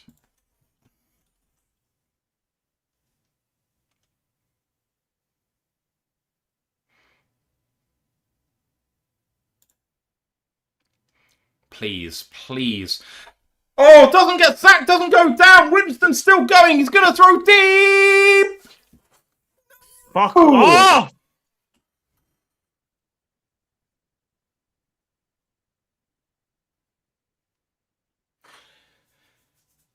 Winston should have gone down here for a sack. It was really well done off the right-hand edge, but not finished off. And then Winston on the scramble drill gets his guy going deep.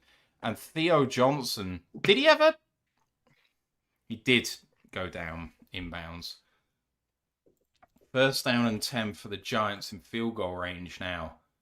In the red zone, in fact, to the 18. What a play by Winston. How on earth did he stay up there? Winston with a delayed handoff running right. Well blocked up by Tracy. It's a gain of 3 yards. And Anzalone looks... I thought he looked hurt there, but he's okay. Second down and 7.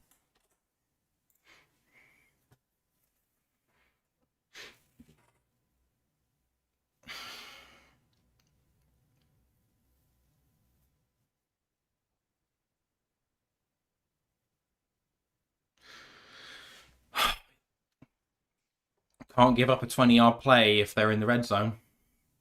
Yeah. 15-yard line of Detroit. Second down and 7 in the strong eye and a run on the weak side. And Tracy gets a first down and maybe more. Down at the 4. If they get a touchdown here, the game is over. You must do better than this.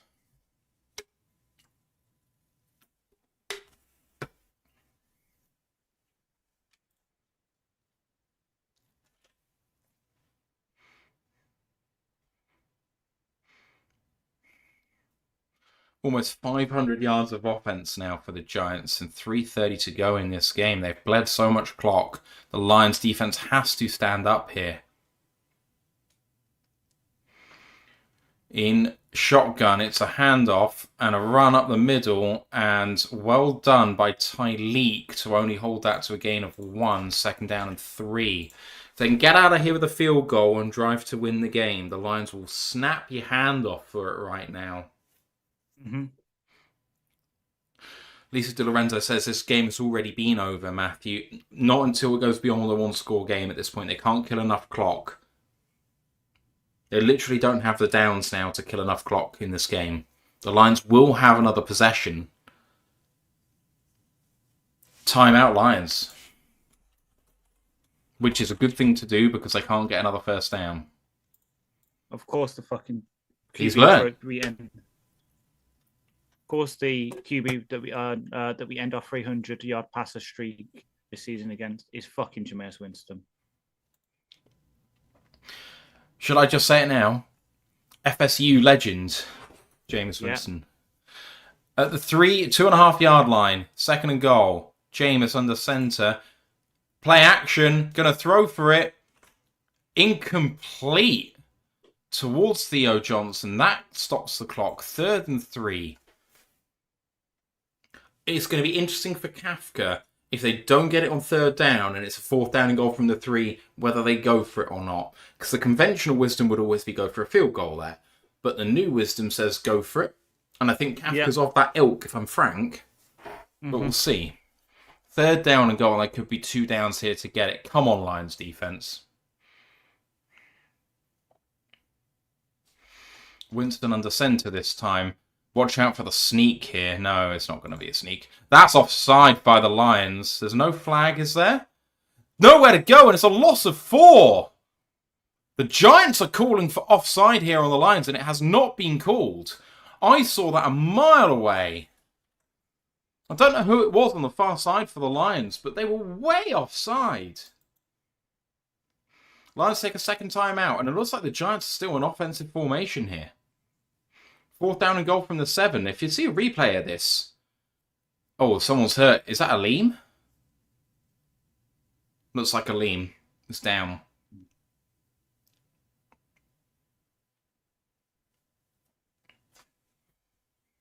I swear to God, if someone fucking jumps the snap, I'm going to shoot them. We go back and watch that play. We definitely jumped. Oh, yeah, I'm saying this one, the 4th down. Oh, right. 4th and 7. 4th and goal from the 7. 2:59 on the clock. 1 timeout left for Detroit.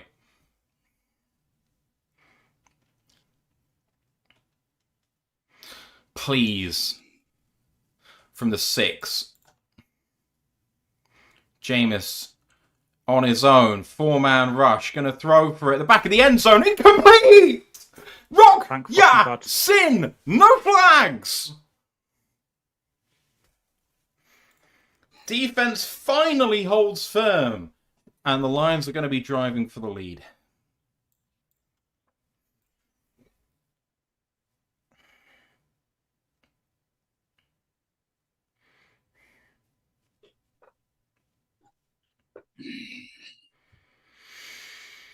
Oh.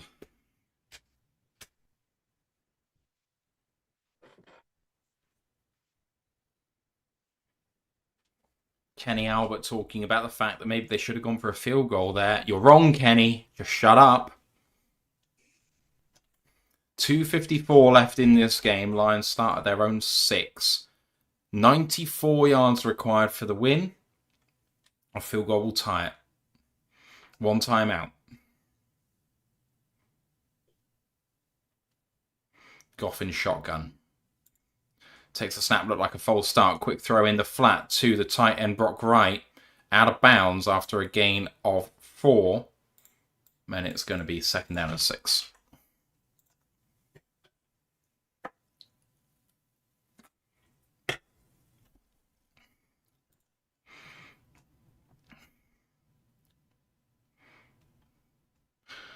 Second and 6.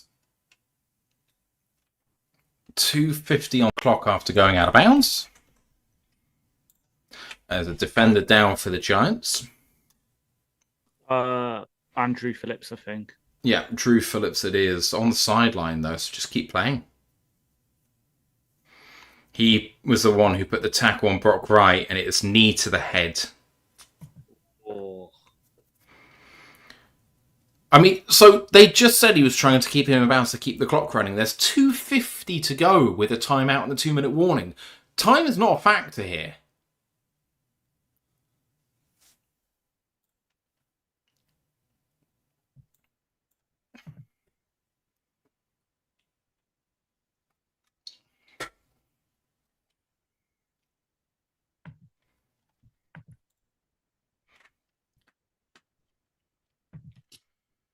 Come on.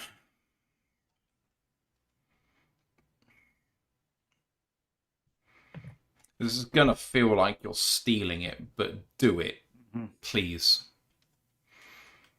Lines from the 10-yard line. Again in shotgun. You can run the ball here before the 2-minute warning, frankly. Goff killing the play. Could run out of this, to be honest. Yeah. Goff does throw, and he's under pressure and having to run away from it, and he has actually got some room there. There's a flag on the play. This is coming back. Hold.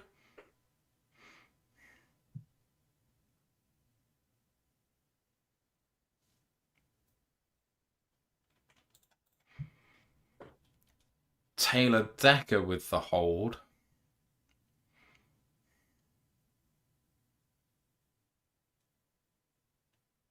Yeah. Holding call is correct, but frankly, it's a hold we would never have got. I know it's a moany thing to say, but yeah, 2nd and 11 now after the 5-yard penalty. From the 5. Goff and shotgun again. Goff takes the snap. Under pressure in his own end zone, checks it down to Gibbs. Nice little step, gets upfield for a 13-yard gain and a first down. Giants kind of stepping off him. Out to the 18-yard line.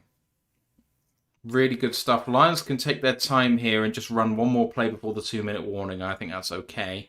But they are going a bit more quickly here.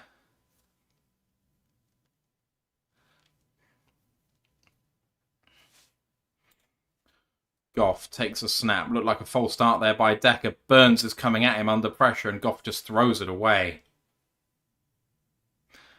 Giants are asking for intentional grounding here. Was he in the tackle box or not?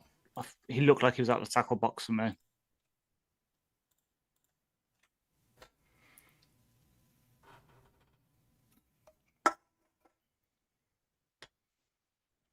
Second and 10. I tell you what, Burns has got Decker on toast here. Dexter Lawrence comes out of the game. Run it. Run it. It's going to be the 2-minute warning anyway. Draw play up the middle. Get some yards. Make third down manageable. No. Goff with a quick throw to Amon-Ra St. Brown. Gets himself 8.5 yards at the 2-minute warning.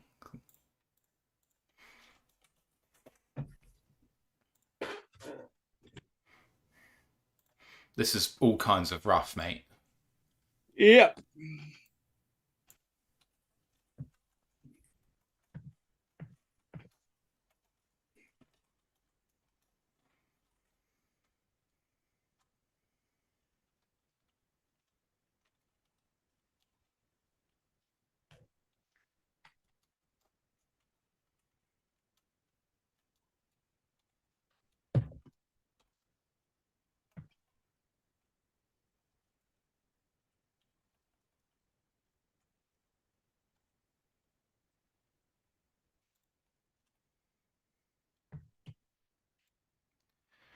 Oh, guys in the chat, thank you for sticking with us for all of this. This has been a horrific game to watch. Mm-hmm.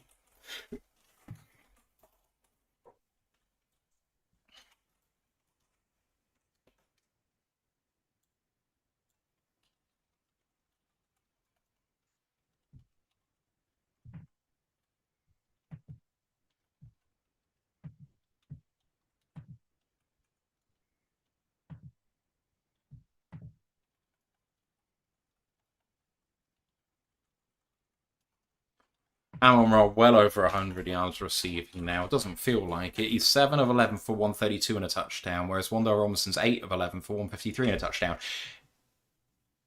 So they've had remarkably similar games, apparently. But it feels like Wandale's ruined us, and Amon-Ra hasn't really ruined them. And I don't really understand why it feels that way, but it just does.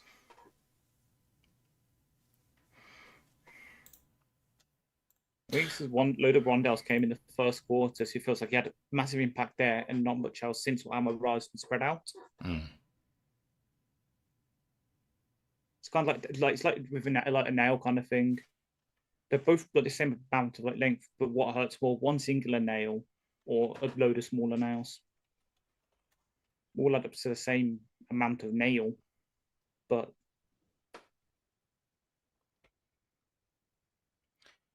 we're at the Detroit 27 on 3rd down and 1.5. Get the first down. You've got a timeout in your pocket. Just stay ahead of the sticks. Hope that they play fucking prevent and just take what you're given. You've got so much time. I back us with 30 seconds here, but somehow with 2 minutes it seems rough. Duncan Stewart asking for 3 points in overtime. I am asking for 7 and the win. I'm asking exactly 7, the win. I can go to sleep again. I do not want us to go to overtime here. Hand off to Gibbs, and he gets 2, maybe 3 yards and a first down. Now you hurry to the line. Goff calls out a very quick play. He's in shotgun here and takes that next snap very quickly. And here, quick throw out to Amon-Ra St. Brown, is that? For a 9-yard gain, 2nd down and 1. Here we go again. Hurry up mode for the Lions. Want to keep that timeout in your pocket just in case you want it for the field goal. From the 39-yard line now, Goff with a throw in rhythm. Nice catch by Amon-Ra St. Brown for about 10 yards up to the Detroit 47. He's asking now to do a clock. And he does clock it. 2nd down and 10 with 1:12 to go. I don't like clocking it there. I think there's enough time that you don't need to.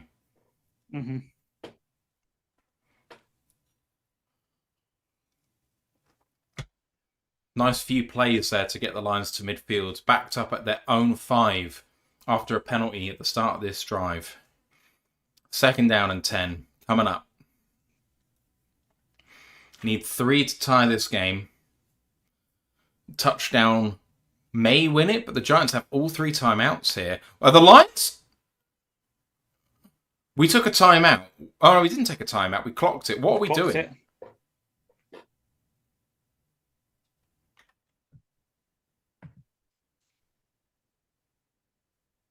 I've used the now final timeout. I don't understand what happened there because it looked like we thought we were taking time. I think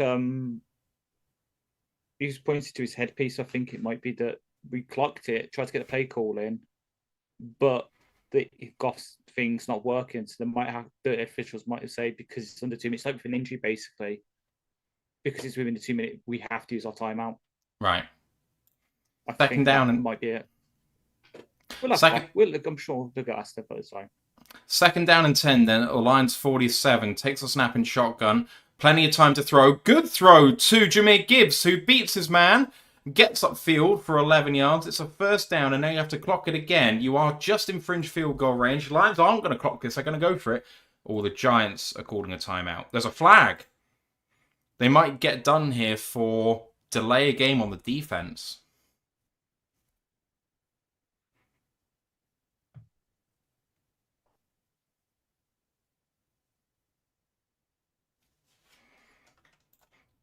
Javon Holland.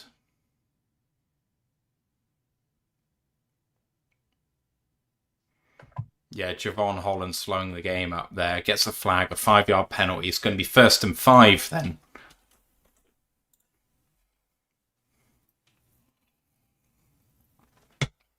So 1st and 5 then. 58 seconds now in field goal range at the 36. Goff takes a snap, 3-step drop, under pressure, going to throw it anyway, and incomplete towards Tesla, but too wide. 2nd down and 5.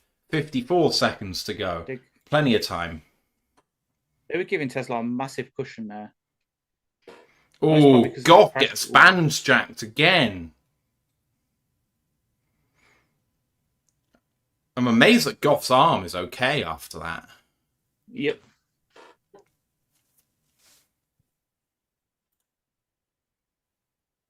And Goff hitting the head for the second time today, apparently.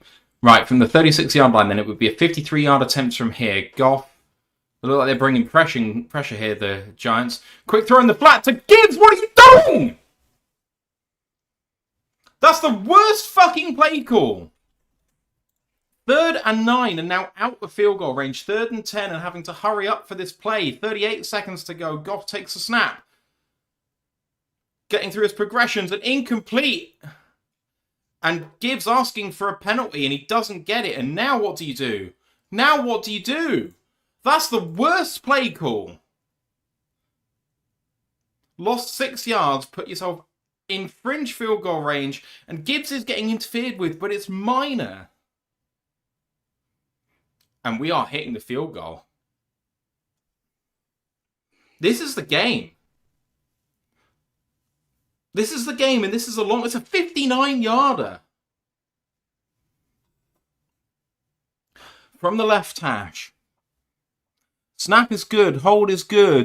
It's wide right. Oh, it curved back in and it's good. It was going wide and it curved back in and it's good. Thank fucking God. Wow. Oh, Jesus. 59-yarder to tie the game, but 28 seconds and all 3 timeouts for Jameis Winston. The way he's played today, you would not count against him.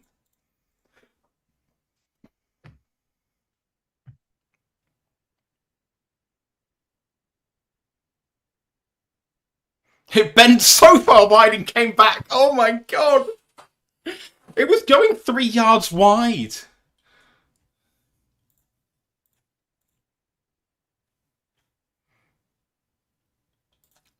The Lions have to feel so fortunate here. Pittsburgh have the ball on the Chicago side of the field, down 3 with 40 seconds to go. Kansas City have just scored with under 2 minutes to go to make it a 3-point game. The Patriots are in field goal range, up 6. No, they made the field goal to go up 6. The Bengals are going to have a chance to win that game. The Chiefs haven't just scored to make it a 3-point game. They're on. Oh shit! It's 1st and goal from the 2. They're going to win that game. Fuck me. Yeah. Right, kickoff is away, and it's received at the 4, and it's going to be brought out. How's the blocking? Good. Down at the 31. 24 seconds left in this game. Can the Lions hold on? They need about 30 yards from here to be in field goal range. 20 would give you a 70-yard chance. Not 70 yards. That's a stupid, obscene thing to say. It would be 20 yards would give you a 69-yard attempt from here. Oh, don't do this to us, please. One big play. That's all it takes is one big play for the Giants. James has got to throw, though.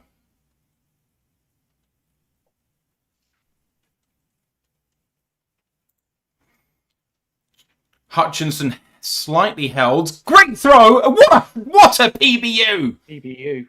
By Amik Robertson. That would have been field goal range right there. Mm-hmm.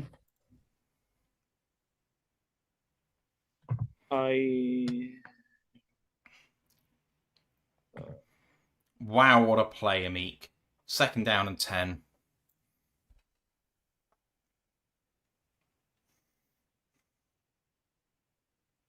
$18 seconds to go. Still all 3 timeouts.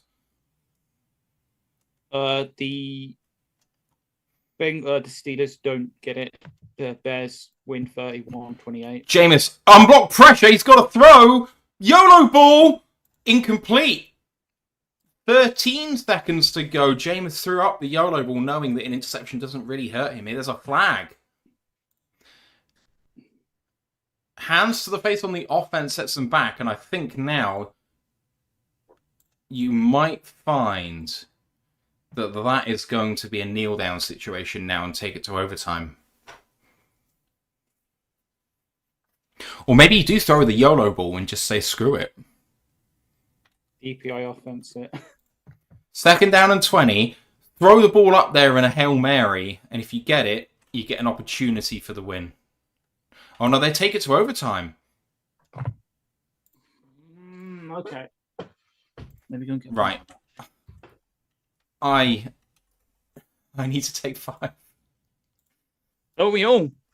Don't we fucking all? Why? I don't want any more of this game. I really don't. Nor do I.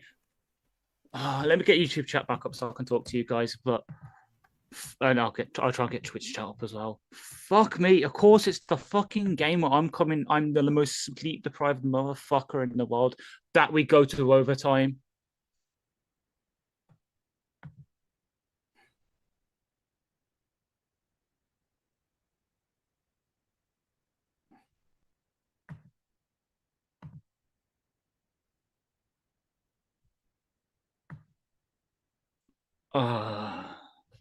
I mean, Spain without the S.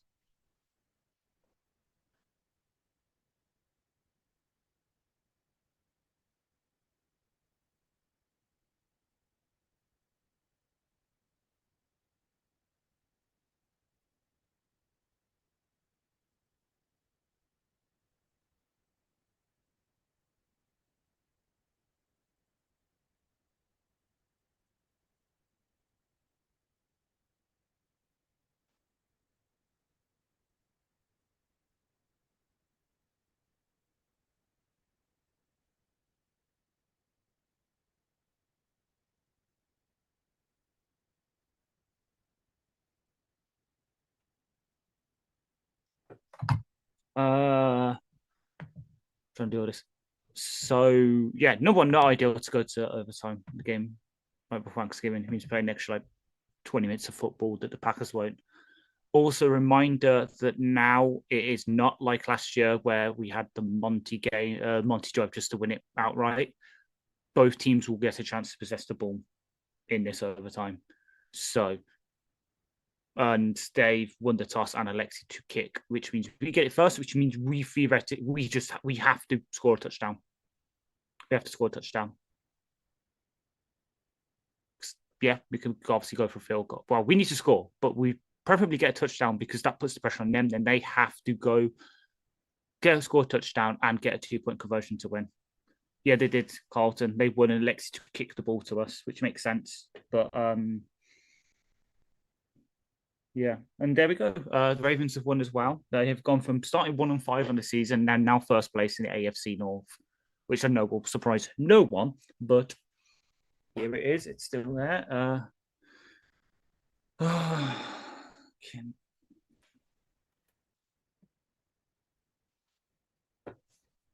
Even if we win this, it feels like we fucking stole it from them because we have been just diabolical tonight. Hello. Hello. Lions not led at all. Yep. We get the ball first, but because of the change of office rules, they will get a chance. So we have I thought that was only in the playoffs. It's now all. Okay, that's good. I'm happy with that. It's all them. They've won the toss and elected to kick it to us. Okay. I think that's probably right, because if you have the other team score a touchdown, do you kick a PAT or not? Yeah. You force the first team to kick a PAT in, and the other team has an option whether to go for the tie or the win. Yeah.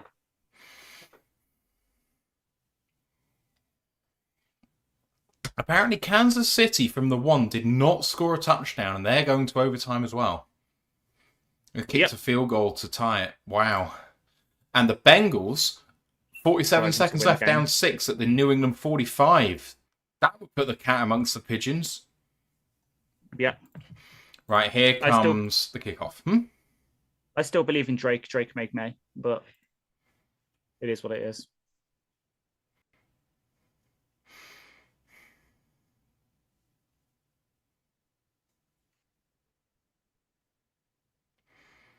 Kickoff is away. And it is recovered at 3.5. Brought out by Sailors. Good blocking up there. Gets his head down and gets out to the 31-yard line.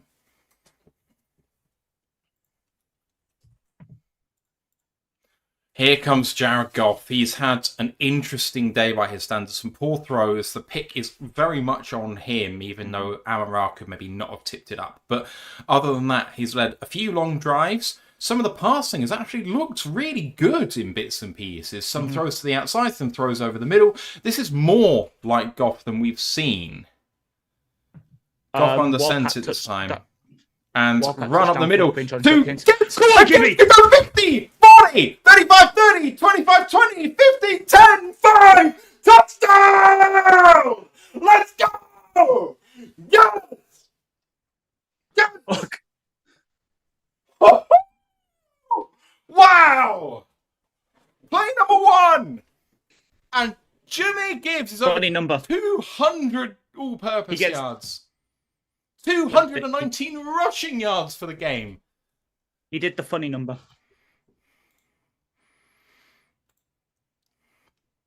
Yeah, just fucking pen at the bottom of the screen, just going like that. He fucking knew. He just as he give me there, it's like, yep, right. Right, the Lions are kicking a PAT here. This is interesting because the Giants will have a chance to win it no matter what. Snap good, hold good, PAT is good, and the Lions lead by 7. 34-27. Jahmyr Gibbs with 69 yards before contact there. Nice. Before I was rudely interrupted by Gibbs decided to do that, Quinson Johnson's 6-yard wildcat rushing touchdown for the Browns to go 7-0 up against the Raiders. Seattle only won by 6 against Tennessee in the end, 30-24.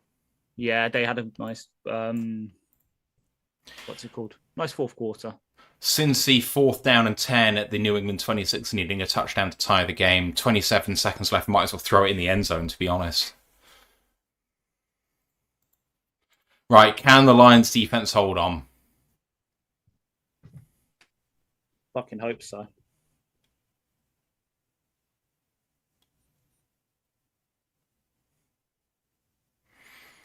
It's Joe Flacco. Oh, yeah, duh. Yeah. Burrow is supposed to be back on Thursday. Yeah. For some reason, I thought he was back today, but I knew he wasn't. Right, Gibbs has given the Lions a big chance to win this game now, but the defense just has to stop them scoring a touchdown. If they do score a touchdown, they're going to be going for 2.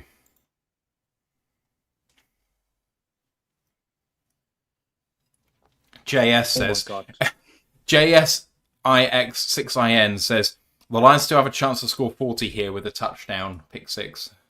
The return here, up to the 25-30, and a good tackle out of the 30-yard line. What was I going to say? Yeah, I want to personally thank Jahmyr Gibbs just for himself. He has currently scored half of my fantasy points in our league. He's on 57. He's on 57 fantasy points.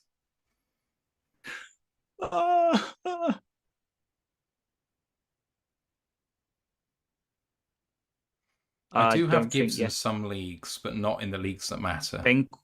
Bengals don't get it. 34-27 then. Here comes. Play action. Bad play action fake, and Winston throws under pressure, and it is caught. No, incomplete. Daniel Ballinger. Really nice stuff by Brian Branch.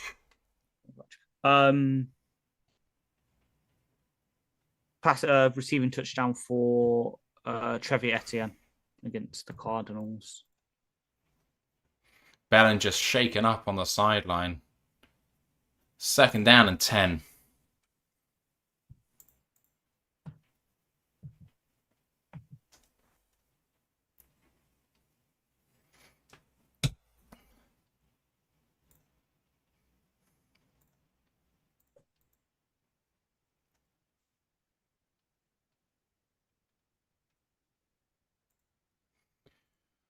Second and 10. Winston gets it, and it's a handoff. And he's running backwards, Tyrone Tracy, and gets contacted at the line of scrimmage, and it's going to be 3rd down and 10. Really good stuff by the Lions defense there. Jahmyr Gibbs has 219 rushing yards and 45 receiving yards for 264 all-purpose yards today. 3rd down and 10. Got 2 players to get this 10 yards. Do not stop being aggressive now.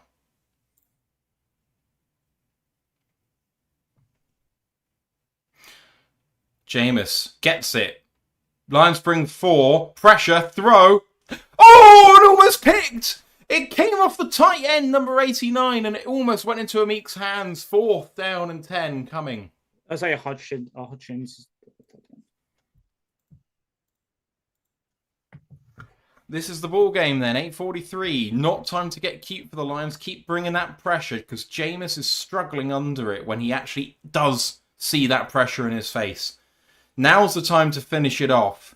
Lions have not had a sack today.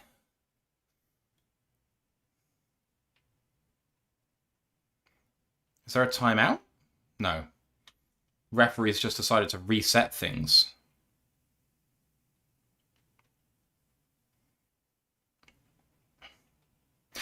They're going 5 wide. Just bring 4. They do bring 4. Jameis is going to go for it himself. There's a flag. There's a flag, and Jameis gets it himself. He gets 12 anyway. Tell me this is on the offense, please. Offside on Alim.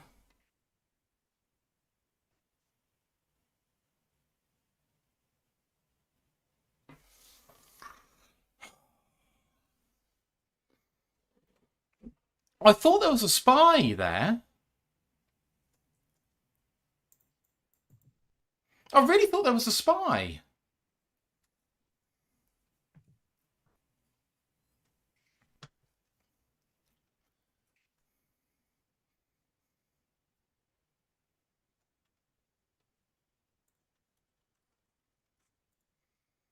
Play action.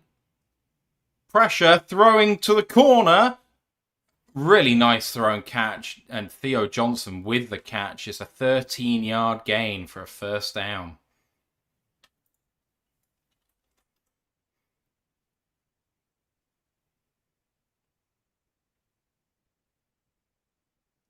I think that's a catch. It's marginal. It is, yeah. I think it's marginal because the ball slightly moves when it touches the ground, but they're not going to review it, apparently. At the 45-yard line of Detroit, I formation. Winston hands it off. Big room out on this right-hand side, and well done by Derek Barnes. Only a gain of 5 there. 2nd down and 5. Feels like this game is coming down to a 2-pointer. Yeah.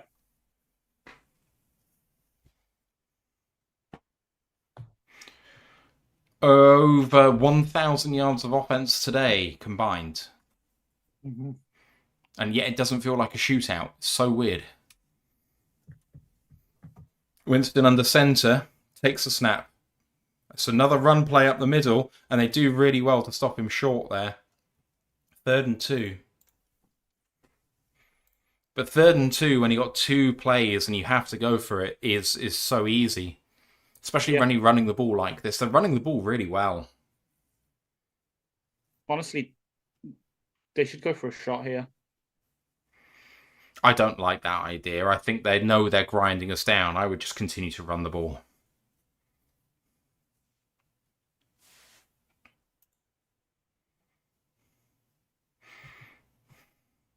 Two tight end set here. Winston changing the play.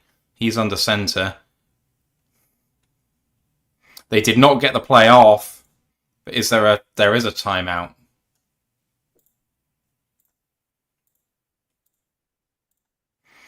They did get the timeout. 3rd and 2.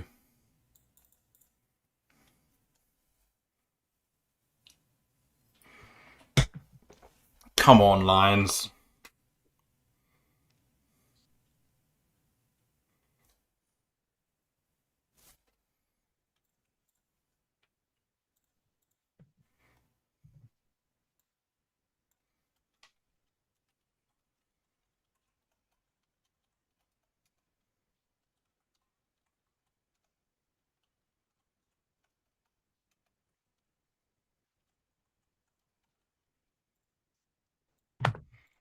3rd and 2.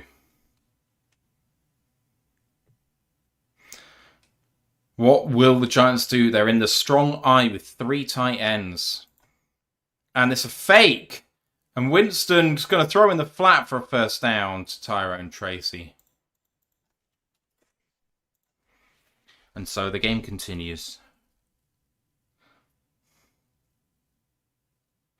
Aleem really pursued well there, but even though there were 3 Detroit Lions in the area of the receiver, they could not get in the exact right spot.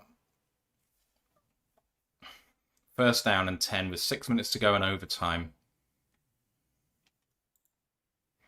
At the 32. Winston with a fake delay handoff and then throws the screen and should have been blown up for a loss, but they did really well to gain 2. 2nd down and 8. Haven't caused any negative plays, Ash, so far in this set. Not really, no.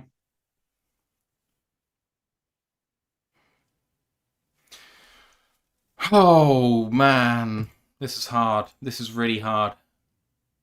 5.5 to go. Clock is not a factor, really. Can we put pressure on Winston because he hasn't coped with it well when it has been a thing? Takes a snap in pistol, play action, doesn't seem to be too much downfield, but throws the corner and incomplete. It was wide open, actually.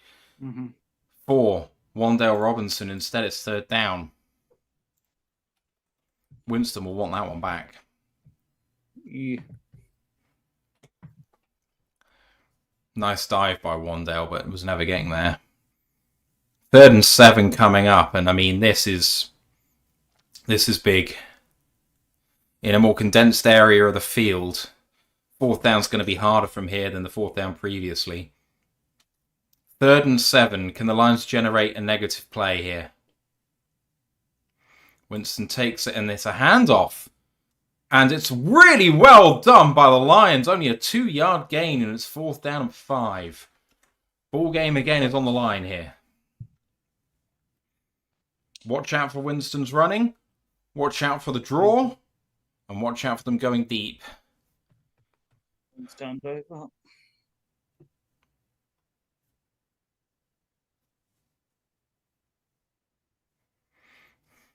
Vilma calling for us to play zone here. Don't like it. Just have a spy and otherwise play man.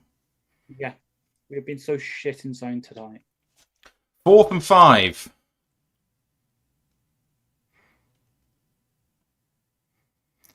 That was a false start if I've ever seen one. Not called under pressure. Could get a sack. Hutchinson ends the game! Yes!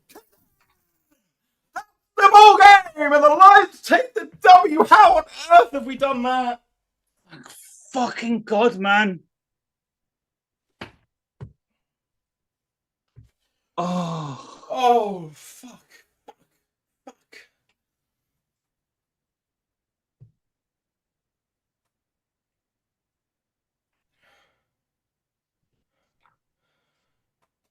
I was just looking out for a flag, but there isn't one. Thank God for that. Oh!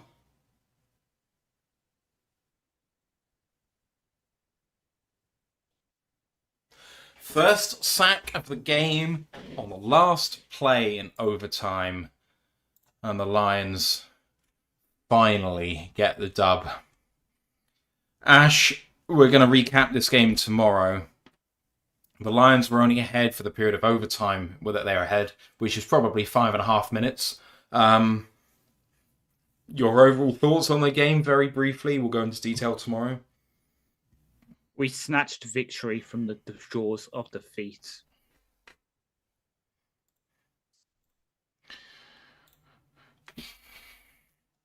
There are very few games that have felt like this since the first year of Campbell's regime. Frankly, we were feisty in that first year, but deserved to lose most of the games we lost. And then when we put the cat amongst the pigeons in the run at the end, felt like we were nicking one here or there. This felt like that.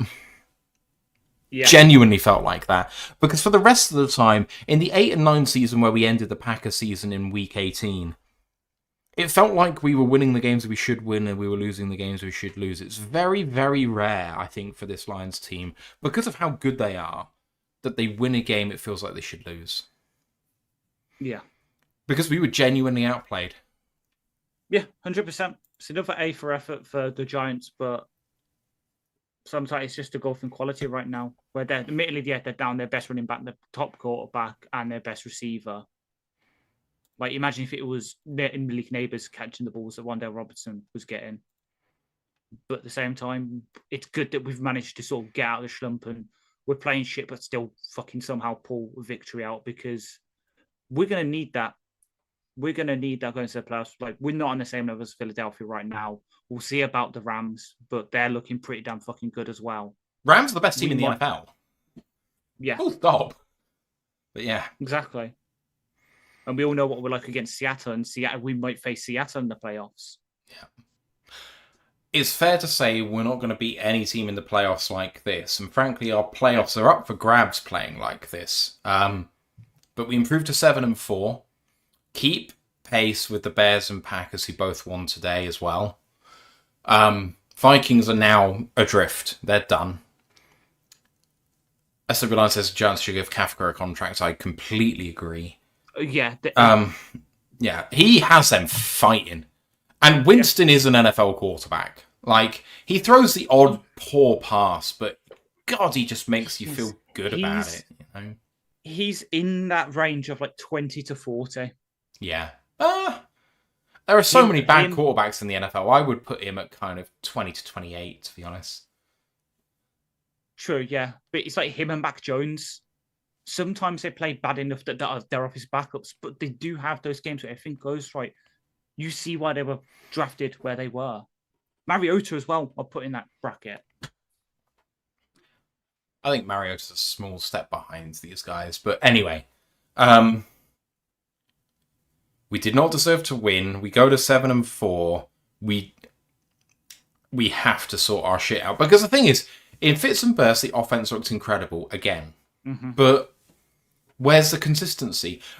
Dan Campbell at the half apparently asked for commitment to the run and establishing the run, and yet one of the first things he did was go out and throw the ball. Yeah, I don't understand the difference between what Dan Campbell was preaching and what Dan Campbell was doing as play caller. Yeah.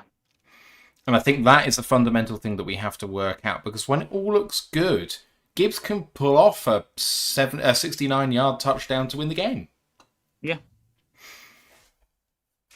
I mean, 275 odd all-purpose yards for Gibbs in what feels like it should be a loss is ridiculous. It shouldn't be possible. Mm-hmm. Yeah. TJ says James is 33rd in the NFL, lol. Well, the thing is, he was QB3 of this team. So they clearly think he's at least 34, if they have the 33rd best one too. But yeah. Mm-hmm. Anyway, let's end it there. We can break this down tomorrow in a bit more detail. I have no idea what I'm going to see when I rewatch this, because my God. Thank you everybody for watching. This has been horrid. But I'm glad you all got to see our torment live. I'm sure you were going through it as much as we were too. Enjoy the rest of your weekend. We'll see you on Monday for the recap. 7-4. Let's go Lions, one pride. One pride.